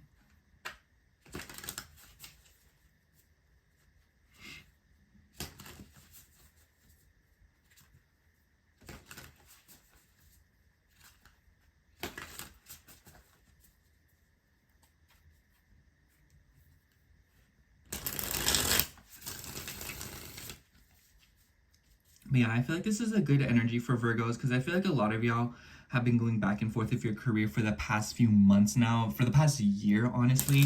And I feel like this is a really good new moon to set new intentions for what you're trying to do, like sending out applications, reaching out to people, applying for things, especially if you're like trying to apply for like sums of money or something like that with the trine to Saturn in your 8th house. Saturn in the 8th house is low-key like an awkward transit. Like ask Leo rising, oh my gosh. Definitely be careful with your finances from here on out, Virgo. This card keeps like looking at me. Let's take it. Okay. For you, we had the 6 of Wands. Ooh, I really like this energy. Definitely some kind of validation, some kind of recognition. So I see this as like you've been job hunting and you finally get a job. I see this as like being recognized in a career situation, being recognized as someone who is intelligent, someone who is capable of holding it down, someone who is hardworking, someone who is very much capable. And because of the energy in your 8th and your 12th house, it seems to be something that you're not really seeing coming towards you with all the fire energy and houses that don't aspect you. So I kind of feel like this will be the week where you're filled with pleasant surprises and some kind of excitement is coming through. Anyways, that's all I have for you, Virgo rising. Thank you so much for watching. I hope the horoscope resonated. And if it did, make sure to like, comment, and subscribe. And I hope to catch you in next week's horoscope. Bye. Okay, now moving on to Libra rising. So hello, Libra rising. If you're seeing this, this would be your horoscope for May 26th through June 1st. Anyways, Libra, I definitely feel like this is a really nice week for you because the highlight of the week is the new moon in Gemini that we will see literally kick off the week right on the 26th. And for you, this will be in your ninth house.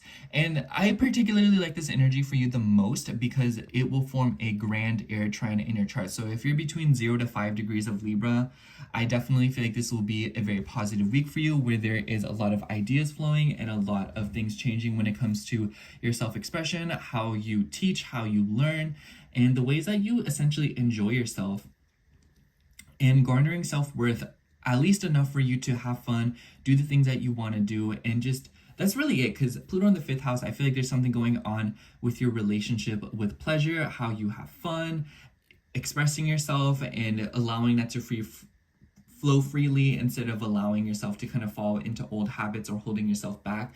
And it kind of seems like it's coming out from something of a ninth house theme. So traveling, learning something new, taking a class, receiving information, getting context from an elder or someone like an extended family member. And we see a Mercury Kazemi, and Mercury has ties with your 12th house as well. So it kind of seems like there's something that is being brought to light that maybe you weren't necessarily aware of. And this could be coming in the form of, like I said, traveling and moving around. And because the moon will also sextile Saturn and Neptune in your 7th house, and Neptune rules your 6th house and Saturn rules your 4th house, these are aspects that are tangible, like they aspect your ascendant and you can see them coming. And so I feel like there is some kind of clarity coming to you with a family situation or a relationship situation, maybe some kind of a legal matter. I feel like a few Libra risings I've noticed have been dealing with intense legal matters, especially when it comes to like papers, lawyers, signatures, documents, and property matters. So a lot of you, if you're dealing with that, I feel like this is coming to light this week. So keep an eye on that. And I feel like a lot of you could be receiving communication or perceiving something a bit differently, because Gemini is about perceiving, it's about learning, it's about how we're communicating, expressing things. And I feel like a lot of you are being presented an opportunity to look at a situation differently and provide like a new perspective. And it seems to be related to a relationship. And because Saturn has ties with your 4th house, maybe this is like a very long-standing relationship. So for those of you who aren't literally dealing with a 7th house matter, like legal matters, I feel like others of you could be dealing with something about like a relationship and setting new intentions revolving around where you want to go within your relationships, especially based on the relationships that you have experienced back in the past. So I see this as like if you've gotten out of a really long connection, I see this as you like looking out and be like, oh, like what do I see for myself now? Who do I see myself being with? What is life going to look like now that I don't have this person around? And for others of you, this could be revolving around your family. Maybe some of you are trying to move out. Maybe some of you are moving very far away. Maybe you're going to school, applying for schools. Maybe you're trying to go back to school and just like something about, like I said, like learning something new. But for others of you, I also feel like this could be related to your children. So if you have kids, I would imagine that there's something going on where you're signing them up for something, or maybe they're like doing something new or changing something, and it could be affecting your self-worth because Pluto has ties with your 2nd house. So I feel like a lot of you could be investing in yourself through your children or investing in your children's future. But for others of you, I also feel like this could be something about having more fun, being more creative, and investing in yourself through new experiences and new opportunities to have new experiences. And I also feel like because Saturn and Neptune are just nestled up together in your 7th house, I feel like a lot of you could also be changing up your routine because of another person, or maybe there's something going on with like servicing another person. But for others of you, I also feel like this could be getting a little bit more serious about your relationships. I feel like as a Libra rising, like girl, like the stuff you've gone through in the past few years when it comes to your connections, it's pretty wild, Libra. And I feel like this will be one of those weeks where you're kind of seeing new themes unfold when it comes to getting serious about people and how you relate to them and how you allow them into your circle. But especially if you work with them or if you live with them, it's just kind of like if they're in a corner of your life where you are consistently seeing them. And I feel like something about this is either being changed, it is being omitted entirely. And I feel like because of this, some of you are trying to figure out your routine in a new way, And the best analogy that I keep saying is it makes me think of like when you're with someone and you live with them and then you like go from that to living by yourself. It's kind of like you have to figure out your own routines on your own, like you're used to having another person around. So it's kind of like you're learning something new. So it doesn't necessarily have to be that is the exact manifestation. I just feel like a lot of you, how you live your life in relation to other people, something about this is being severed or changed. And because of that, a lot of you are kind of going back to the basics when it comes to structuring your 24-hour regimen. Anyways, that was the best way that I could say it. The moon will then move through Cancer in the middle of the week, and it will come into squares of planets in your 7th house. And this will form a T-square in your chart, which is pretty tense. So I would imagine that a lot of Libra risings are dealing with something with their career, with their work, and it could be related to responsibilities with your home, with your routine. Some of y'all could be like keeping up with rigor. I would say that if you are doing like a rigorous routine, or if you're keeping up with a schedule that is a little bit exhausting, I would say either ask for help, or I would say be wary of people who don't want to help you. Like, I feel like Saturn in the 7th house could be people being particularly restricting towards you. So it might kind of feel like you're not able to do things the way that you want to do. You might kind of feel like you're having to cater and heal other people. But I feel like with Venus coming into a conjunction like Chiron, and Venus having ties with your 8th house, I feel like some of you are making a conscious effort to get more intimate with yourself, learning more about yourself, instead of, because this isn't aspecting Saturn and Neptune. So I see this as like two separate things going on in your 7th house. Like, on one hand, you might feel obligated towards other people in some way, shape, or form, whether it be strangers or people that you know at a deeper level. But on the other hand, I feel like there's another part of you that is doing some deep healing with your emotional self, because Aries is about the self, what we want to do, and proving oneself. So I feel like a lot of you could be getting serious about this in some way, shape, or form, where you're like, no, like, I want to do this because I want to do it. I'm gonna do this. I don't care. No one's stopping me. You know what I'm saying? And it could be related to finances and legal matters. So a lot of you could be doing some kind of healing to, again, your self-worth and believing that you're good enough in some way, shape, or form. But this could also be related to your career, your value at your work, your value at your job, and something about your status, and maybe even your family, because Cancer in the 10th house.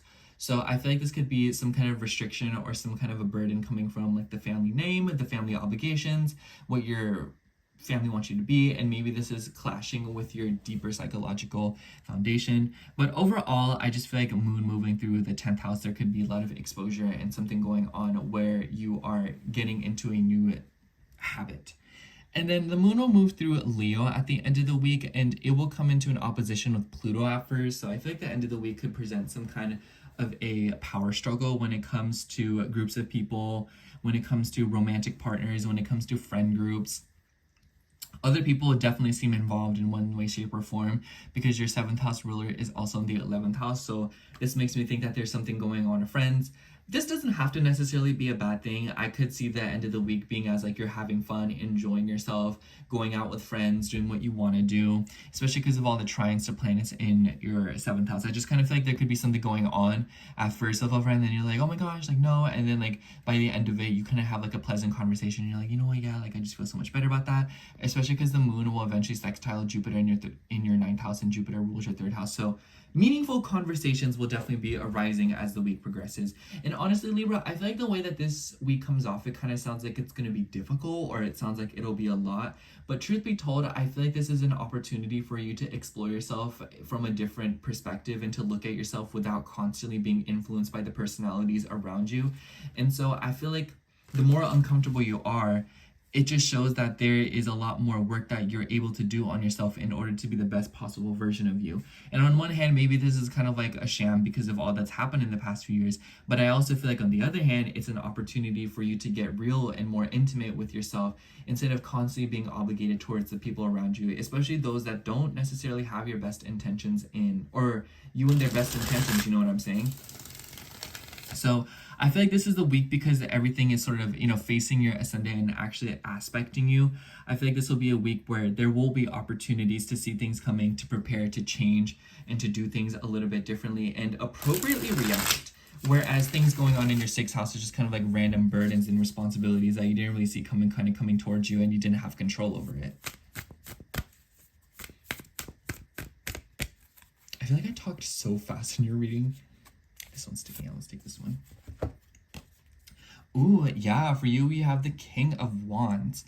This could definitely be a King of Wands in your life. So a lot of you could be dealing with a literal Aries, Sagittarius, or Leo in your life. But for others of you, I would imagine that this is also something about you taking control, you being full of color, you acting on your own inspiration, what makes you happy, expressing yourself, even in the face of offending or, like deterring people away. It's like doing things that you want to do and doing it how you want to do it instead of constantly being pressured by the people around you, whether it be what you have been taught, what you have been conditioned to believe, or whether it be someone in your life actively trying to influence you and sway your decision making. But overall, Libra, I just feel like this is a week where you want to start stepping into your color and essentially liberating yourself from the shackles of other people. Anyways, that's all I have for you, Libra. Thank you so much for watching. I hope the horoscope resonated, and if it did, make sure to like, comment, and subscribe, and I hope to catch you in next week's horoscope. Bye! Okay, now moving on to Scorpio rising. So hello, Scorpio rising. If you're seeing this, this will be your horoscope for May 26th through June 1st. Scorpio, I'm kind of excited for you this week because we will see a new moon in Gemini on the 26th, which will be in your 8th house, which is a house that you're familiar with, and it will be trining one of your chart rulers, Pluto.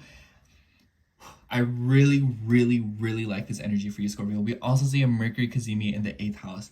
That's giving money, okay? Like, that's giving money, okay? Let me not even sit here and be like, oh, you know, like, intimacy. Like, no, like, transformation. Like, no, like, I feel like this could be definitely something revolving around money. And because it trines Pluto in the 4th, this could be something about wills, inheritances, changes in the family, and maybe some kind of an energy shift when it comes to finances and how that relates to your home and your living situation and something like that.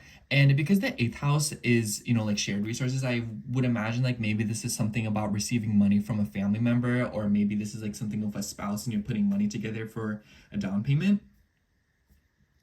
For others of you, I also feel like this could be you're applying for a loan. Maybe this is something about financing a house, or maybe this is about financing a car. Gemini is about cars, right?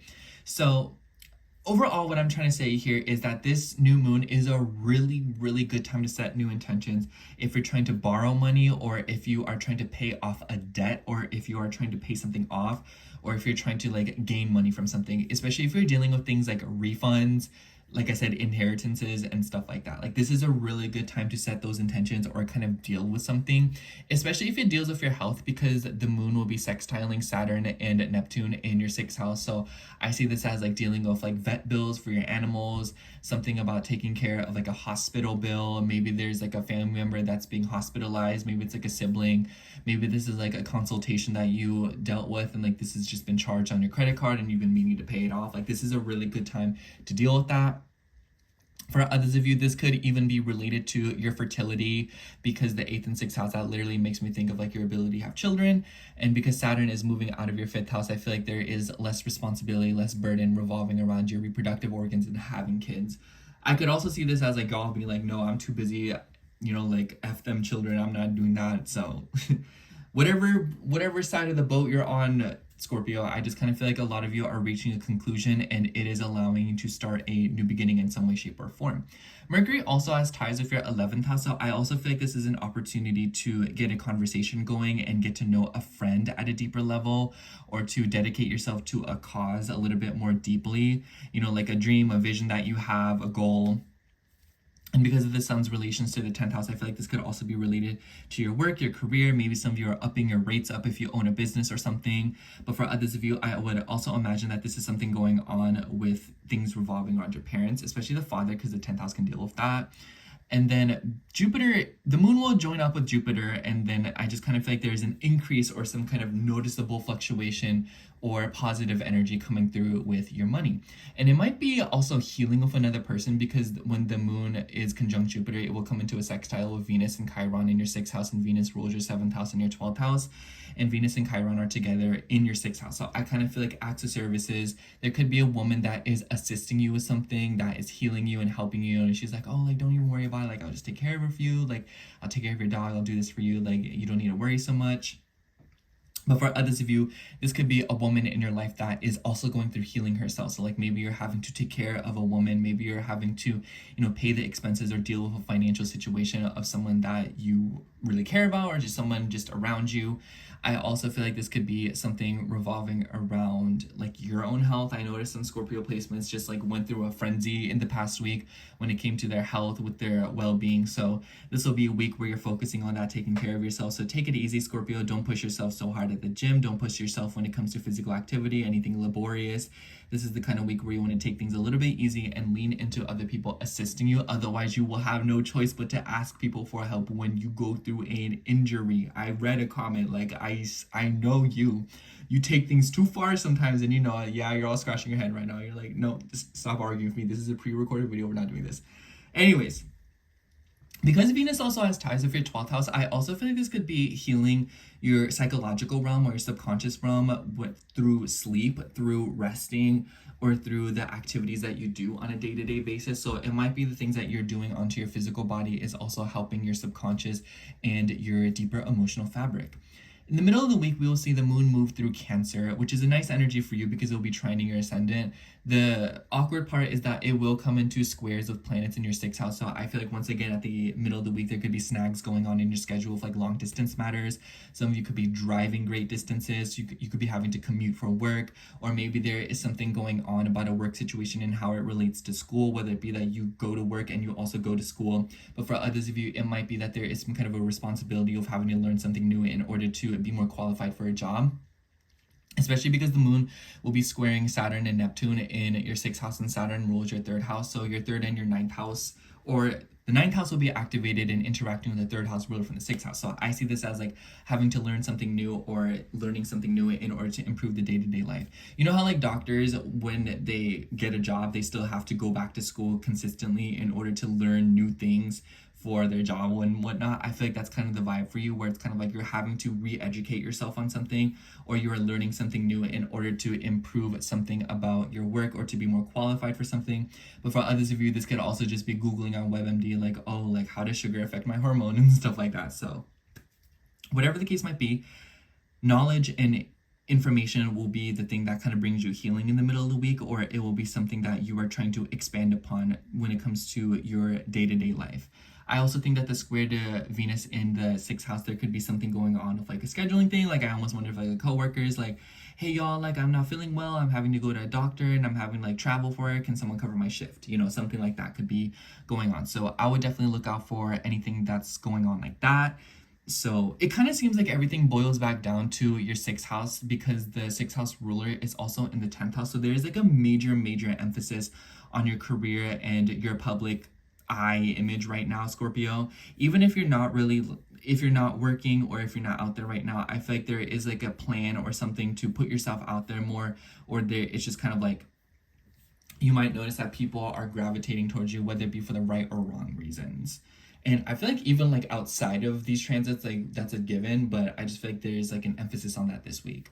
And the moon will be moving through Leo at the end of the week. Pretty awkward energy because it will come into an opposition of Pluto in your 4th house. So I would imagine that something about a career, a career situation will like oppose like a home situation. So like your deep emotional fabric. I also kind of see this as something going on with your family at the end of the week and your reputation in the family. Something about work-home life balance, something about your routine and how it relates to your home, I also feel like this could be something going on with let me think. It just kind of seems like there's something going on with like your family and your exposure. It makes me think of like people accusing you of things or coming up with things or trying to like make assumptions about you. So just kind of look out for that. Look out for rumors and stuff. I especially think that the 3rd house ruler being conjunct Neptune in the 6th house could be, and Neptune has ties with your 5th house. Like if you do work like a job, I would imagine like this is like, oh, like, did you hear about like them dating this person? Like it makes me think of like work drama or like rumors and people talking about you, especially when it comes to like your love life. This could also for some of you be some kind of deception or confusion when it comes to your love life and how it relates to your work life. I see this as like, girl, I'm trying to go to my job and like you're not texting me back. Like, what do you mean? Like, I don't have time for you, blah, blah, blah, I would just say like, there will be a twist with knowledge and how that relates to enjoyment, having fun, and your expression, your self-expression. And I feel like this is one of those weeks where it's like you really don't want to hold yourself back. And you might say like, oh, I don't hold myself back. But there are certain things where you might be feeling like, oh, like I'm not going to say that to spare your feelings. But it's like really, I'm not saying like go crazy, but I just feel like this is one of those weeks where you want to be vocal when you know you should be, even if it might cause shock waves. And like I said, I feel like there's an emphasis on learning something new this week. or learning something new that you didn't realize. I like this one. I was like staring at it. For you, we have the Three of Wands. Progressive week. I kind of feel like a lot of these energies are definitely, like to garner something new. I would assume that a lot of the energies that you see this week won't necessarily be like, oh, like one and done, everything's going right all of a sudden. Makes me think of like a new moon in the 8th house. It's like, oh, you haven't necessarily started making $1 million a month yet, but this is definitely you starting to make more sales, getting more clientele, or people signing up, people helping you, loans, applications going through, being approved for things. So it's kind of like, oh, like I won't get anything this month, but next month I'll start getting like an extra $200, $300, you know? So it's kind of like the intentions that you're setting now and the things that you're gaining right now aren't going to be immediately apparent, but I kind of see that over the next few months, you'll start to see something increase or something to gain more momentum, whether it be related to money, whether it be related to relationships, other people, or even your health. Interesting that there are crystals on the floor here. So maybe some of you are using crystals or something more holistic like Reiki or healing as a means of taking care of oneself. So spirituality. Anyways, that's all I have for you, Scorpio. Thank you so much for watching. I hope the horoscope resonated. And if it did, make sure to like, comment, and subscribe. And I hope to catch you in next week's horoscope. Bye. All right, now moving on to Capricorn rising. So hello, Capricorn rising. If you're seeing this, this would be your horoscope for May 26th through June 1st. Honestly, Capricorn, I feel like y'all have the most awkward week ahead of you compared to every other zodiac sign, because we see your chart ruler now having moved signs into your 4th house conjunct Neptune. So first of all, you need to take care of water. And I'm not playing with you. I'm not playing with you with this. You need to take care of anything water related in the home. If the bathtub is leaking, if the fridge is leaking, if there's water damage in the house, if you send something going off pipes and stuff like that, if you have a means to contact someone or get like someone involved in that and like get assistance, like do it. Take care of it before it gets any worse, okay? I'm telling you, my fridge started leaking and y'all, I'm not here for it. Anyways, aside from that, I don't mean to scare you, but I am telling you so that you'll be prepared. We have a new moon in Gemini this week, and it will happen right on the 26th. So it's in your 6th house of health, habits, routine, pets, and also your just like your day-to-day obligations. So this is a pretty interesting energy because I feel like a lot of you might be starting a new habit or a new routine, and it will be trining Pluto in your 2nd house. I low-key feel like this is something about a better paying job, or I feel like a lot of you could be landing a better opportunity when it comes to making money. But I also feel like a lot of you could be using information and knowledge. That's Gemini, right? It makes me think of learning something new in order to give yourself power in the self-worth department. So I've been saying this for a few of the other Earth placements, but for you, I see this as like learning a new skill for a job, right? I see this as learning to finance your money a little bit differently. Maybe some of you are trying to look into different banks. Maybe some of you are trying to look into something with like your labor laws, your workers' rights. But for others of you, I would imagine that this is something like if you own a business and you hire people, I would imagine like maybe this is you changing something about the pay. But I also feel like this could be something about investments into your health, and it may be coming through from knowledge or taking a more hands-on approach. The basis of it is that you're trying to learn something in order to save or conserve or improve a financial situation. And because the moon will be sextiling Saturn and Neptune in your 4th house, and we also see a Mercury Cazimi, and Mercury has ties with your 9th house, that further emphasizes that a lot of you could be going back to school to learn a new skill for something. I was kind of telling this to the other signs, but it makes me think of like, you know, when doctors are, when they work, they still have to go back to school from time to time in order to, you know, learn more. I feel like that's so you right now, where a lot of you could literally be having to go back to school for a job. But for others of you, I feel like some of you are learning the ropes of something new, and it seems to be related to your home. So like if you're like working from home, maybe this is you figuring out how to do like all the Zoom and like the tech stuff, and you're just kind of having like go back with like websites and stuff like that. Especially because Neptune has ties with your 3rd house. I would imagine that Saturn combined with Neptune is like really confusing. Like some of y'all could literally be dealing with something with like AI, and you're kind of like, girl, this makes no sense. I'm just gonna figure it out, you know. But for others of you, I also feel like this could be you trying to consult someone, and maybe some of you are trying to like get some kind of information from another being. And because this new moon is in your 6th house, this is kind of like something that's like, it's happening to you, not like you are initiating it, because I would imagine that because it sextiles your chart ruler, I see this as like, oh, like this is happening, so I guess I'll just deal with it and let's see what happens from it. Like I see this as like, oh, you're working and then your manager is like, oh, we have a new system and we're updating all of our technology, and you're kind of like, oh, okay, like I guess I just have to learn this now. Oops, sorry. So I feel like a lot of you could be dealing with something like that, where it's kind of like something is changing in a day-to-day life, and it's because of technology or because of information and knowledge and the pursuit of it. So I feel like a lot of you could be getting down with that. But I also feel like this could be something revolving around your home. Maybe some of you are trying to improve your routines at home, or you're trying to improve wellness, or maybe some of you are trying to do something with your family, especially if it involves your siblings, because Neptune has ties with the third house.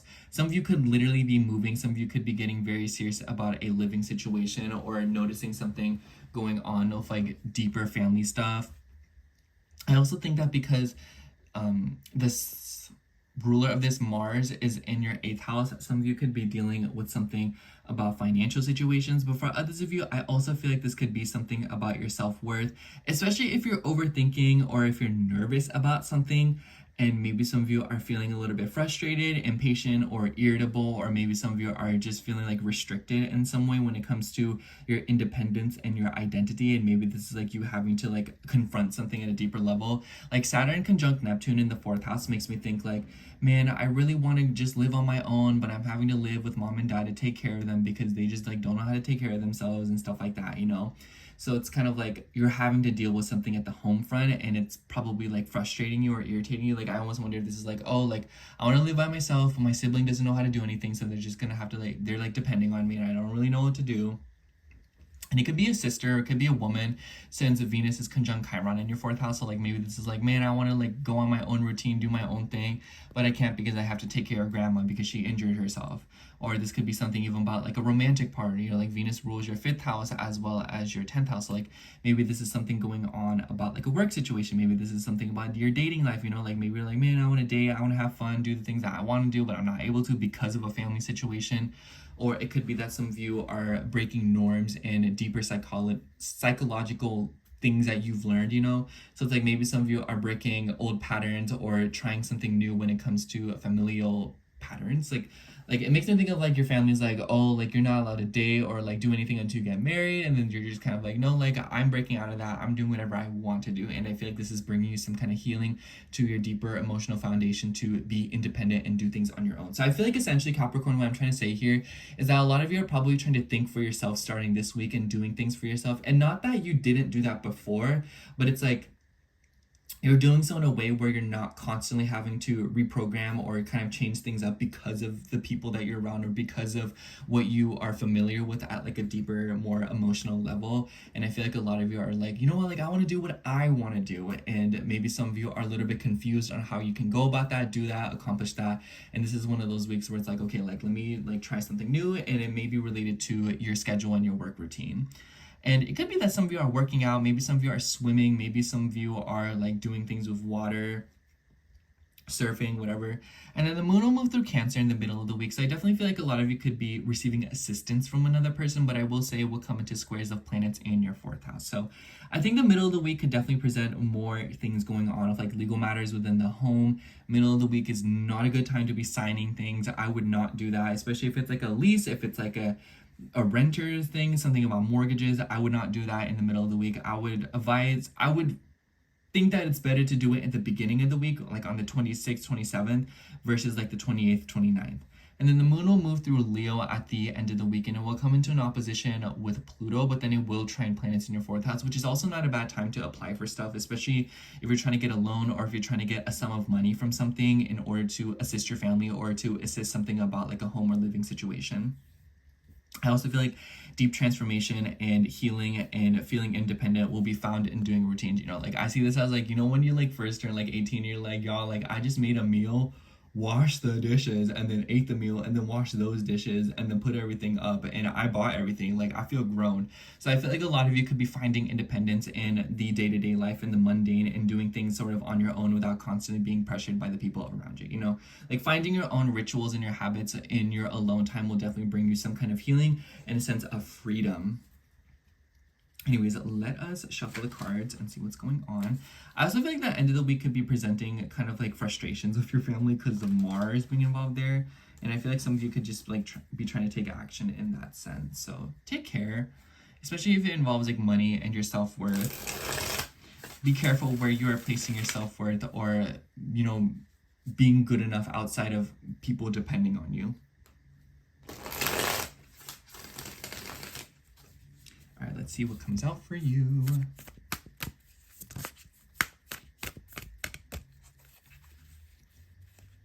This card stuck out to me. All right, for you we have, we also get the Six of Wands. I forgot who got this, but it seems like a victory is coming through, especially with the energies in your 8th and 4th house. I see this as some kind of, you know, like opportunity, especially, you know, 6th house, number 6. So maybe this is a new job for y'all. Maybe this is y'all getting recognition at a work situation. Like maybe this is y'all getting that employee of the month, especially with Venus conjunct Chiron. Maybe some of you are getting healed. Maybe this is like your family being like, hey, like we really appreciate you and all that you do and stuff like that. Or maybe this is like another person like assisting you, giving you help, and be like, you know what, like I just really appreciate you. Like let me just help you. Like you deserve a break, or you deserve to do things on your own. But this could also be you accomplishing something in your day-to-day life. You know, like the Kazemi, the Mercury Kazemi, Mercury rules your 9th house, and the 9th house can often deal with fulfillment. So I almost wonder if this is like being like publishing something, you know, or putting something out there for people to benefit off of, assisting people, you know, providing some kind of a service with a new moon in the 6th house, opening a business, you know, doing things for people, and just lending a hand to others. And I feel like a lot of you are, you know, changing your self-worth and your value and what you're able to offer to people in a more meaningful way that is sentimental to you, and something that actually means something to you. You know, you're doing something that is actually important to you, Capricorn. Anyways, that's all I have for you, Capricorn. Thank you so much for watching. I hope the horoscope resonated, and if it did, make sure to like, comment, and subscribe, and I hope to catch you in next week's horoscope. Bye. Okay, now moving on to Aquarius rising. So hello, Aquarius rising. If you're seeing this, this will be your horoscope for May 26th through June 1st. And honestly, I really, really like this week for you, because I feel like you're getting some helpful energies to push you through something. Because the highlight of the week is that we will see a new moon in Gemini right in your 5th house on the 26th. So it's literally starting off the week. And this new moon is in a trine to Pluto in your 1st house, which I really like, because I feel like there is an opportunity to express yourself and to be honest with yourself about something that you're passionate about, something that makes your heart sing. And for some of you, this could be like a romantic experience. Gemini, to me, deals with technology and apps. So maybe some of y'all are doing something on a dating app. Maybe some of you are meeting someone, having pleasant conversations. And the other layer is that this new moon is in a sextile with Saturn and Neptune. Saturn, who has freshly entered your 3rd house, your traditional ruler. Saturn also has ties with your 12th house. So I feel like there's kind of an opportunity to realize something, especially if you self-sabotage through communication, the way you talk to people. I feel like this could be a little bit of a temperamental transit for you. So I just kind of feel like it's one of those things where if you lean into the energy consciously and you go in understanding, you know, how your words impact other people or how other people's words impact you, I feel like there's an opportunity to grow. I feel like there's an opportunity to have fun. New moon in the 5th house, I also just feel like a lot of you are maybe just setting more intentions to just enjoy yourself through Gemini themes, you know, doing more fun stuff, trying local spots around your area. Like maybe a new coffee shop is opening up around you and you're like, oh my gosh, like I really want to check that out. Or maybe you're finding out that new things are opening around you. So this could be changes in the neighborhood, and maybe it is kind of like something that you're having to adjust to, and you're kind of just like, oh, like let me have fun. But I also feel like the sextiles to the 3rd house could also be an opportunity to speak your truth, saying something and getting something off your chest. So I feel like there is a multitude of manifestations for this, because I feel like Gemini is just such a versatile energy.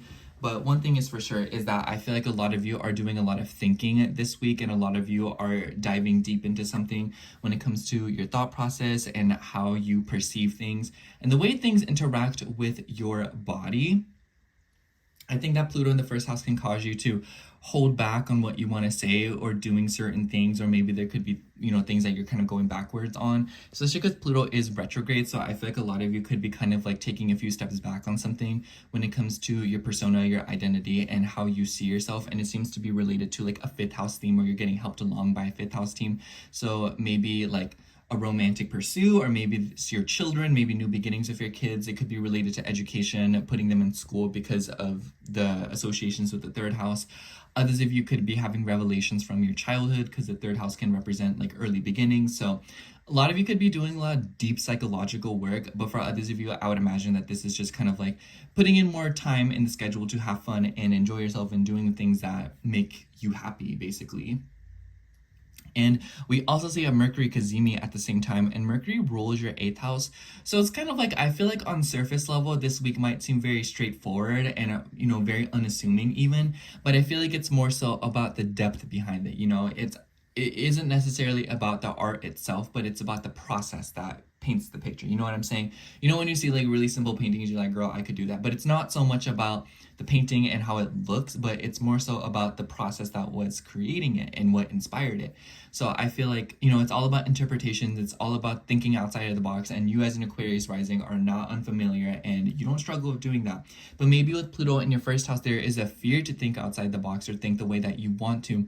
And I feel like this week is an opportunity for you to kind of get that out there and set intentions for being more in your power and doing things within more your ego, especially with Mars trining Venus and Chiron coming into conjunction in your third house. I feel like there is something going on here with expression with relationships and other people. This could be with siblings. There could be burdens unfolding with siblings, maybe with neighbors, with immediate family. But on the other hand, I just feel like I said, this is an opportunity to present healing or some kind of sore spot through talking to another person, expressing your ideas, or through expressing other people. I feel like for a lot of you, you won't even necessarily have to be exposed to a lot of people this week. I also feel like seeing other people and their experiences, whether it be online or in person, I just feel like this also will present new concepts and ideas for you. And I also kind of feel like because the moon will be moving through Cancer in the middle of the week and it will come into squares of planets in your third house, I feel like on the other side of things, it's really important to maintain your schedule because low-key, I feel like third and sixth house squares always result in snags in the schedule. So there could be things going on with running late, missing out on appointment times, stuff like that. I know you maybe don't want to hear that, but it could be a whole multitude of things. So I think that the middle of the week, a lot of you are just busy running around town, getting things done, going to appointments, making phone calls. I would say that because Aries and then Mars Mars being the rulership of Aries and then being in your 7th house, I feel like there could be some tips of legal matters and conversations with certain people. So I feel like just take care to not lose your temper and pay attention to the things that you're saying, because I feel like there will be a tendency to criticize others as opposed to like taking it upon yourself. There's a lot of projection that is possible this week, whether it be from yourself or the people around you. So take note of that. And Venus has ties with your 4th house too, so this could be related to your family, the people that you live with. But I also feel like a lot of you, like I said, could be reflecting on something that happened to you a very long time ago. Venus also has ties with your 9th house, so I think that this could involve extended family, but also something about deeper philosophies, learning something new, educating yourself on something, and maybe it is on relationships or legal matters that is helping you along with something, or just in general comforting you or making you feel better in some way, shape, or form.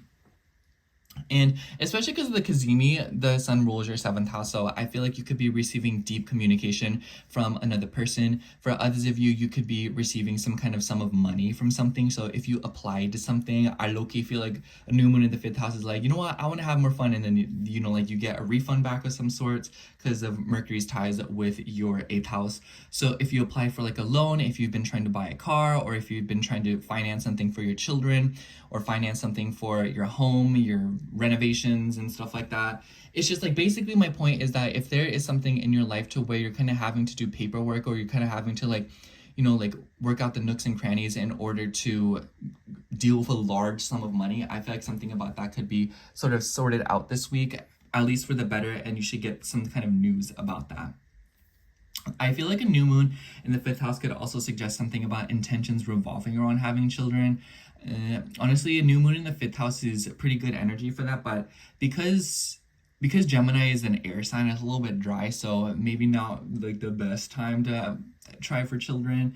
But I feel like this could present to you news, or maybe there could be something about consulting someone in order to see if you can have kids, or if there's a process that you can take in order to have children, if that is something that you are concerned about. But for others of you, I also feel like this could just be revolving around your self-expression and how this kind of relates to people, especially if you feel like you hold yourself back from being yourself around the people that you love and care about, whether it be your kids or whether it be a romantic partner. It doesn't really matter who it is. The point is that, Aquarius, I feel like some of you are learning to open up and be more yourself, or maybe some of you are even making a conscious effort to sort of pull away from everyone and kind of like do your own thing. I feel like it doesn't really matter what it is. I just feel like your like connection to other people in the outside world, like something about that dynamic is like you're tweaking it and changing it for a different reason, if you know what I mean. Anyways, let me shuffle the cards and see what comes out for you. I will also say that when the moon enters Leo this weekend, it will come into an opposition with Pluto. So end of the week, there could be things going on with power struggles in relationships. But after that, the moon will trine planets in your third house. So I feel like this is one of those weeks where if you take the time and put in the effort to communicate and say what you're thinking, I feel like you could have a lot of fun and feel a lot better about yourself and even improve your self-worth, because I kind of feel like Saturn and Neptune being conjunct together in your third house, Saturn ruling your first and 12th house, and Neptune having ties with your second house, I feel like there could be self-worth revolving on the information that you know, how you communicate, and whether or not you feel worthy enough to give your perspective to people. And I feel like, stepping up to that plate could bring you a lot of healing. Let's see what comes out for you. Oh. Did you hear my stomach rumble? Oh my gosh. Oh, this one stuck out to me. For you, we have the Imagination Station. This is a pretty interesting card because it's exclusive to this deck. It's really just about how much you can imagine is how much you can create. And I definitely feel like this is so you, Aquarius. This makes me feel like, because I don't see this card that often because, like I said, it's exclusive to this deck and I haven't used this deck in a while. But this just makes me think like, a new moon in the 5th house, the more creative you are, the more you express yourself, and the more you put thought into what you do, whether, like, it doesn't matter what it is, just as long as you derive from a place of inspiration and from being inspired and looking into things that fill up your cup. I feel like there's a lot of opportunity to create, and you'll realize that quickly that the sky is the limit. But I kind of feel like maybe there's something about a restriction in the 3rd house. So information and the pursuit of it, finding different sources to learn the things that you need to learn, and maybe even placing yourself in the right environment. And maybe with Mars in the 7th house and the oppositions, maybe there's been something going on where it's like you're realizing that the people you're around is what is hindering you, boosting you. And I feel like you could be sort of changing something about that. Anyways, that's all I have for you, Aquarius. Thank you so much for watching. I hope the horoscope resonated, and if it did, make sure to like, comment, and subscribe, and I hope to catch you in next week's horoscope. Bye. Okay, now moving on to Pisces rising. So hello, Pisces rising. If you're seeing this, this would be your horoscope for May 26th through June 1st. Honestly, Pisces, the highlight of the week, of course, is the new moon in Gemini that will be occurring right on the 26th, literally the week starts off with this new moon. And for you, this is in your 4th house of home, family, and your deeper roots.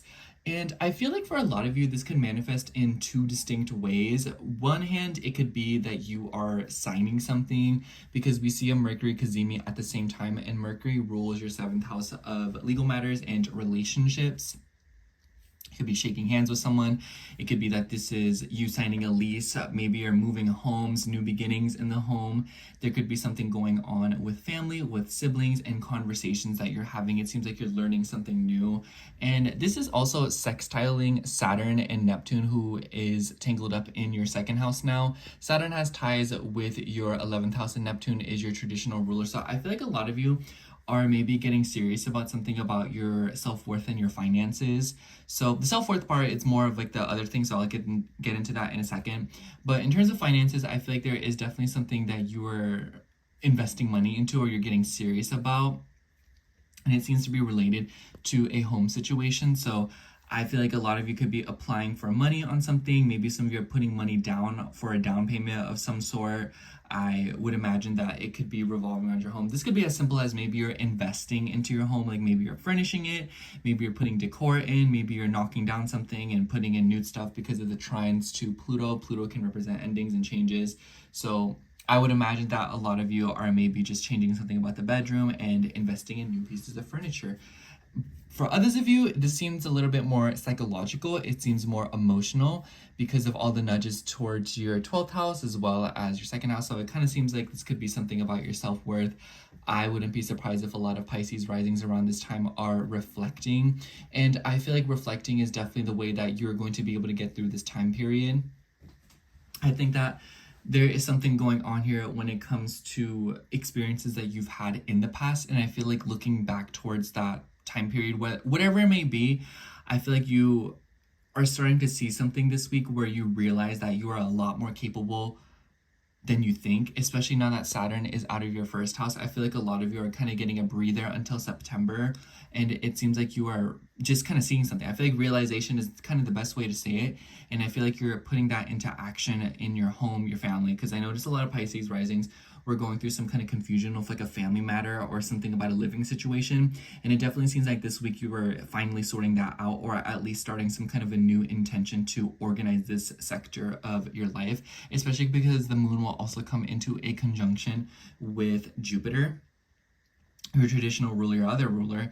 So Jupiter also has ties with your 10th house. So this could be related to your parents, but for others of you, this could be related to your status, your career, and putting yourself out there more to maybe cast a net for some kind of an opportunity. And it maybe is related to money because Saturn rules your 11th house of opportunities and is conjunct to your other chart ruler, Neptune, in your 2nd house of finances and your values. And in the middle of the week, we will be seeing the moon move through Cancer, which is a nice energy because it will be trining your ascendant and finally not trining Saturn because it's no longer in your house or in your first house, but it will square Saturn and Neptune in your 2nd house, and then Venus and Chiron, which are coming into a conjunction. So I kind of feel like there could be something going on here when it comes to children. Maybe some of you are trying to set new intentions for having kids. Maybe it could be related to, you know, wanting to set goals and a vision, especially because Jupiter is going to be moving into this house later on in the week after this. So I feel like a lot of you could be wanting to have kids or setting intentions revolving around your children. And maybe this is revolving around your self-worth. Like, oh, am I good enough to be a parent? Am I good enough to take care of another human being? But for others of you, I also feel like this could be revolving around child support, financing a child. And then for others of you, this could be revolving around your self-expression and whether or not you feel good enough to say and do the things that you want to do, being more creative and leaning into hobbies and ways of expressing yourself, you know, like creative outlets, whether that be journaling, writing, creating, decorating, whatever the case might be. I just kind of feel like a lot of you are kind of being urged to do things that you enjoy and doing things that make you feel good.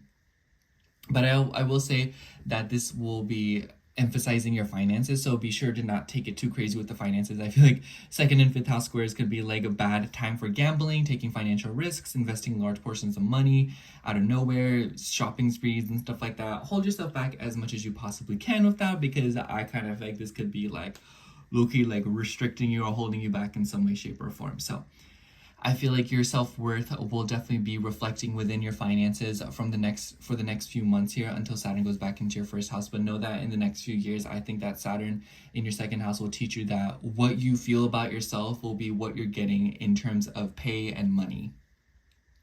But aside from that, we will see the moon move into Leo at the end of the week, your 6th house. And it will come into an opposition with Pluto in your 12th house.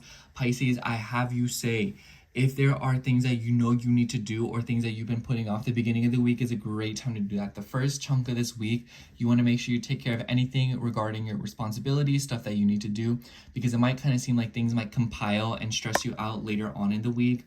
I think of a moon Pluto opposition. Think of the Mars Pluto oppositions, you know, some kind of a stressful situation when it comes to your work, your labor, but also something about your pets. Maybe it's taking a toll on your sleep schedule. Maybe you're self-sabotaging in some way, shape, or form, and it is getting in the way of your daily routines. Maybe something about how you feel at a deeper level is clashing with your day-to-day responsibilities. So it's kind of like head in the clouds. So it's like you're kind of just floating by thinking, and you're like thinking too much to a point where you're not doing what you need to be doing in order to get to where you want to be. Maybe it's related to your finances because the moon will be trining several planets in your 2nd house. And I kind of feel like that this weekend will be like more effort equals more payoff, whether that be financial, but for others of you, it could also be something about just how you feel, you know, having enough at your disposal, putting in the work to gain all the resources that you need, whether it be food, whether it be comfort, whether it be fun, whether it be excitement and joy. Venus coming into a conjunction with Chiron, with Mars being in the 6th house. I kind of feel like there's something going on here where you're having to invest money into your health and your habits and your day-to-day routines, and it might be that this is a source of, you know, self-worth for you right now, where like you're trying to take care of your physical body. And for others of you, it might be that you're running into some kind of a trouble here where it's kind of like maybe like you want to take care of yourself more and buy more self-care products, but you're not really sure if your financial situation will allow that. But for others of you, it could also just be that like you're being like stingy, or maybe you're just like not wanting to, like you're trying to get to a certain point right now, and it kind of seems like there's a material thing or a belief that is holding you back from doing so. So perspective is truly everything this week, Pisces, because Mars also has ties with your ninth house. So I think that this is really all about your perspective, your visions, and the bigger picture and how you see it. So especially with the new moon that will happen in your fourth house, speak things into existence, write things down, have conversations about it, talk about it. This will bring you good things. The moon, and then Venus and Chiron. Venus rules your third house as well as your eighth house. So I definitely think that a lot of you could be doing some kind of healing for your self-worth very intimately through communicating with a woman. But for others of you, like I said, because Venus rules your third house and the third house has ties with Gemini, I kind of feel like this is another thing where it's like speak things into existence, conversations, the things that the way you're perceiving your reality, you are looking for reasons to continue to confirm that, as opposed to changing your mindset to look for other things to confirm a mindset that better suits the life that you are trying to live right now. So think about that, especially because you're a Pisces rising. Pisces, like the more make-believe you play, the more success that you will see. And maybe Saturn in the first house kind of like bogged you down in that area, but Saturn is now no longer terrorizing your first house. So there's an opportunity to look at things from a different perspective and to not get in your own way so much, at least until September, because something that you will be learning throughout these next few months, you will have to kind of revisit back in next time in September, kind of mop it up in some way, shape, or form. Let's see what comes out for you.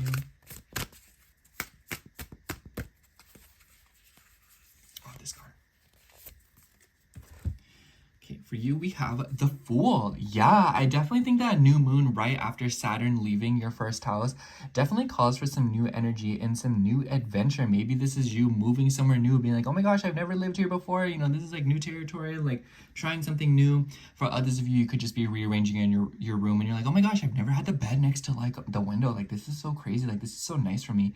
You know, it could be a very small scale, but the point is that I think that because Mars is in your sixth house, the little things will bring massive change into your life. The little changes that you make to your mindset, the way that you live your life on a day-to-day basis, it adds up, okay?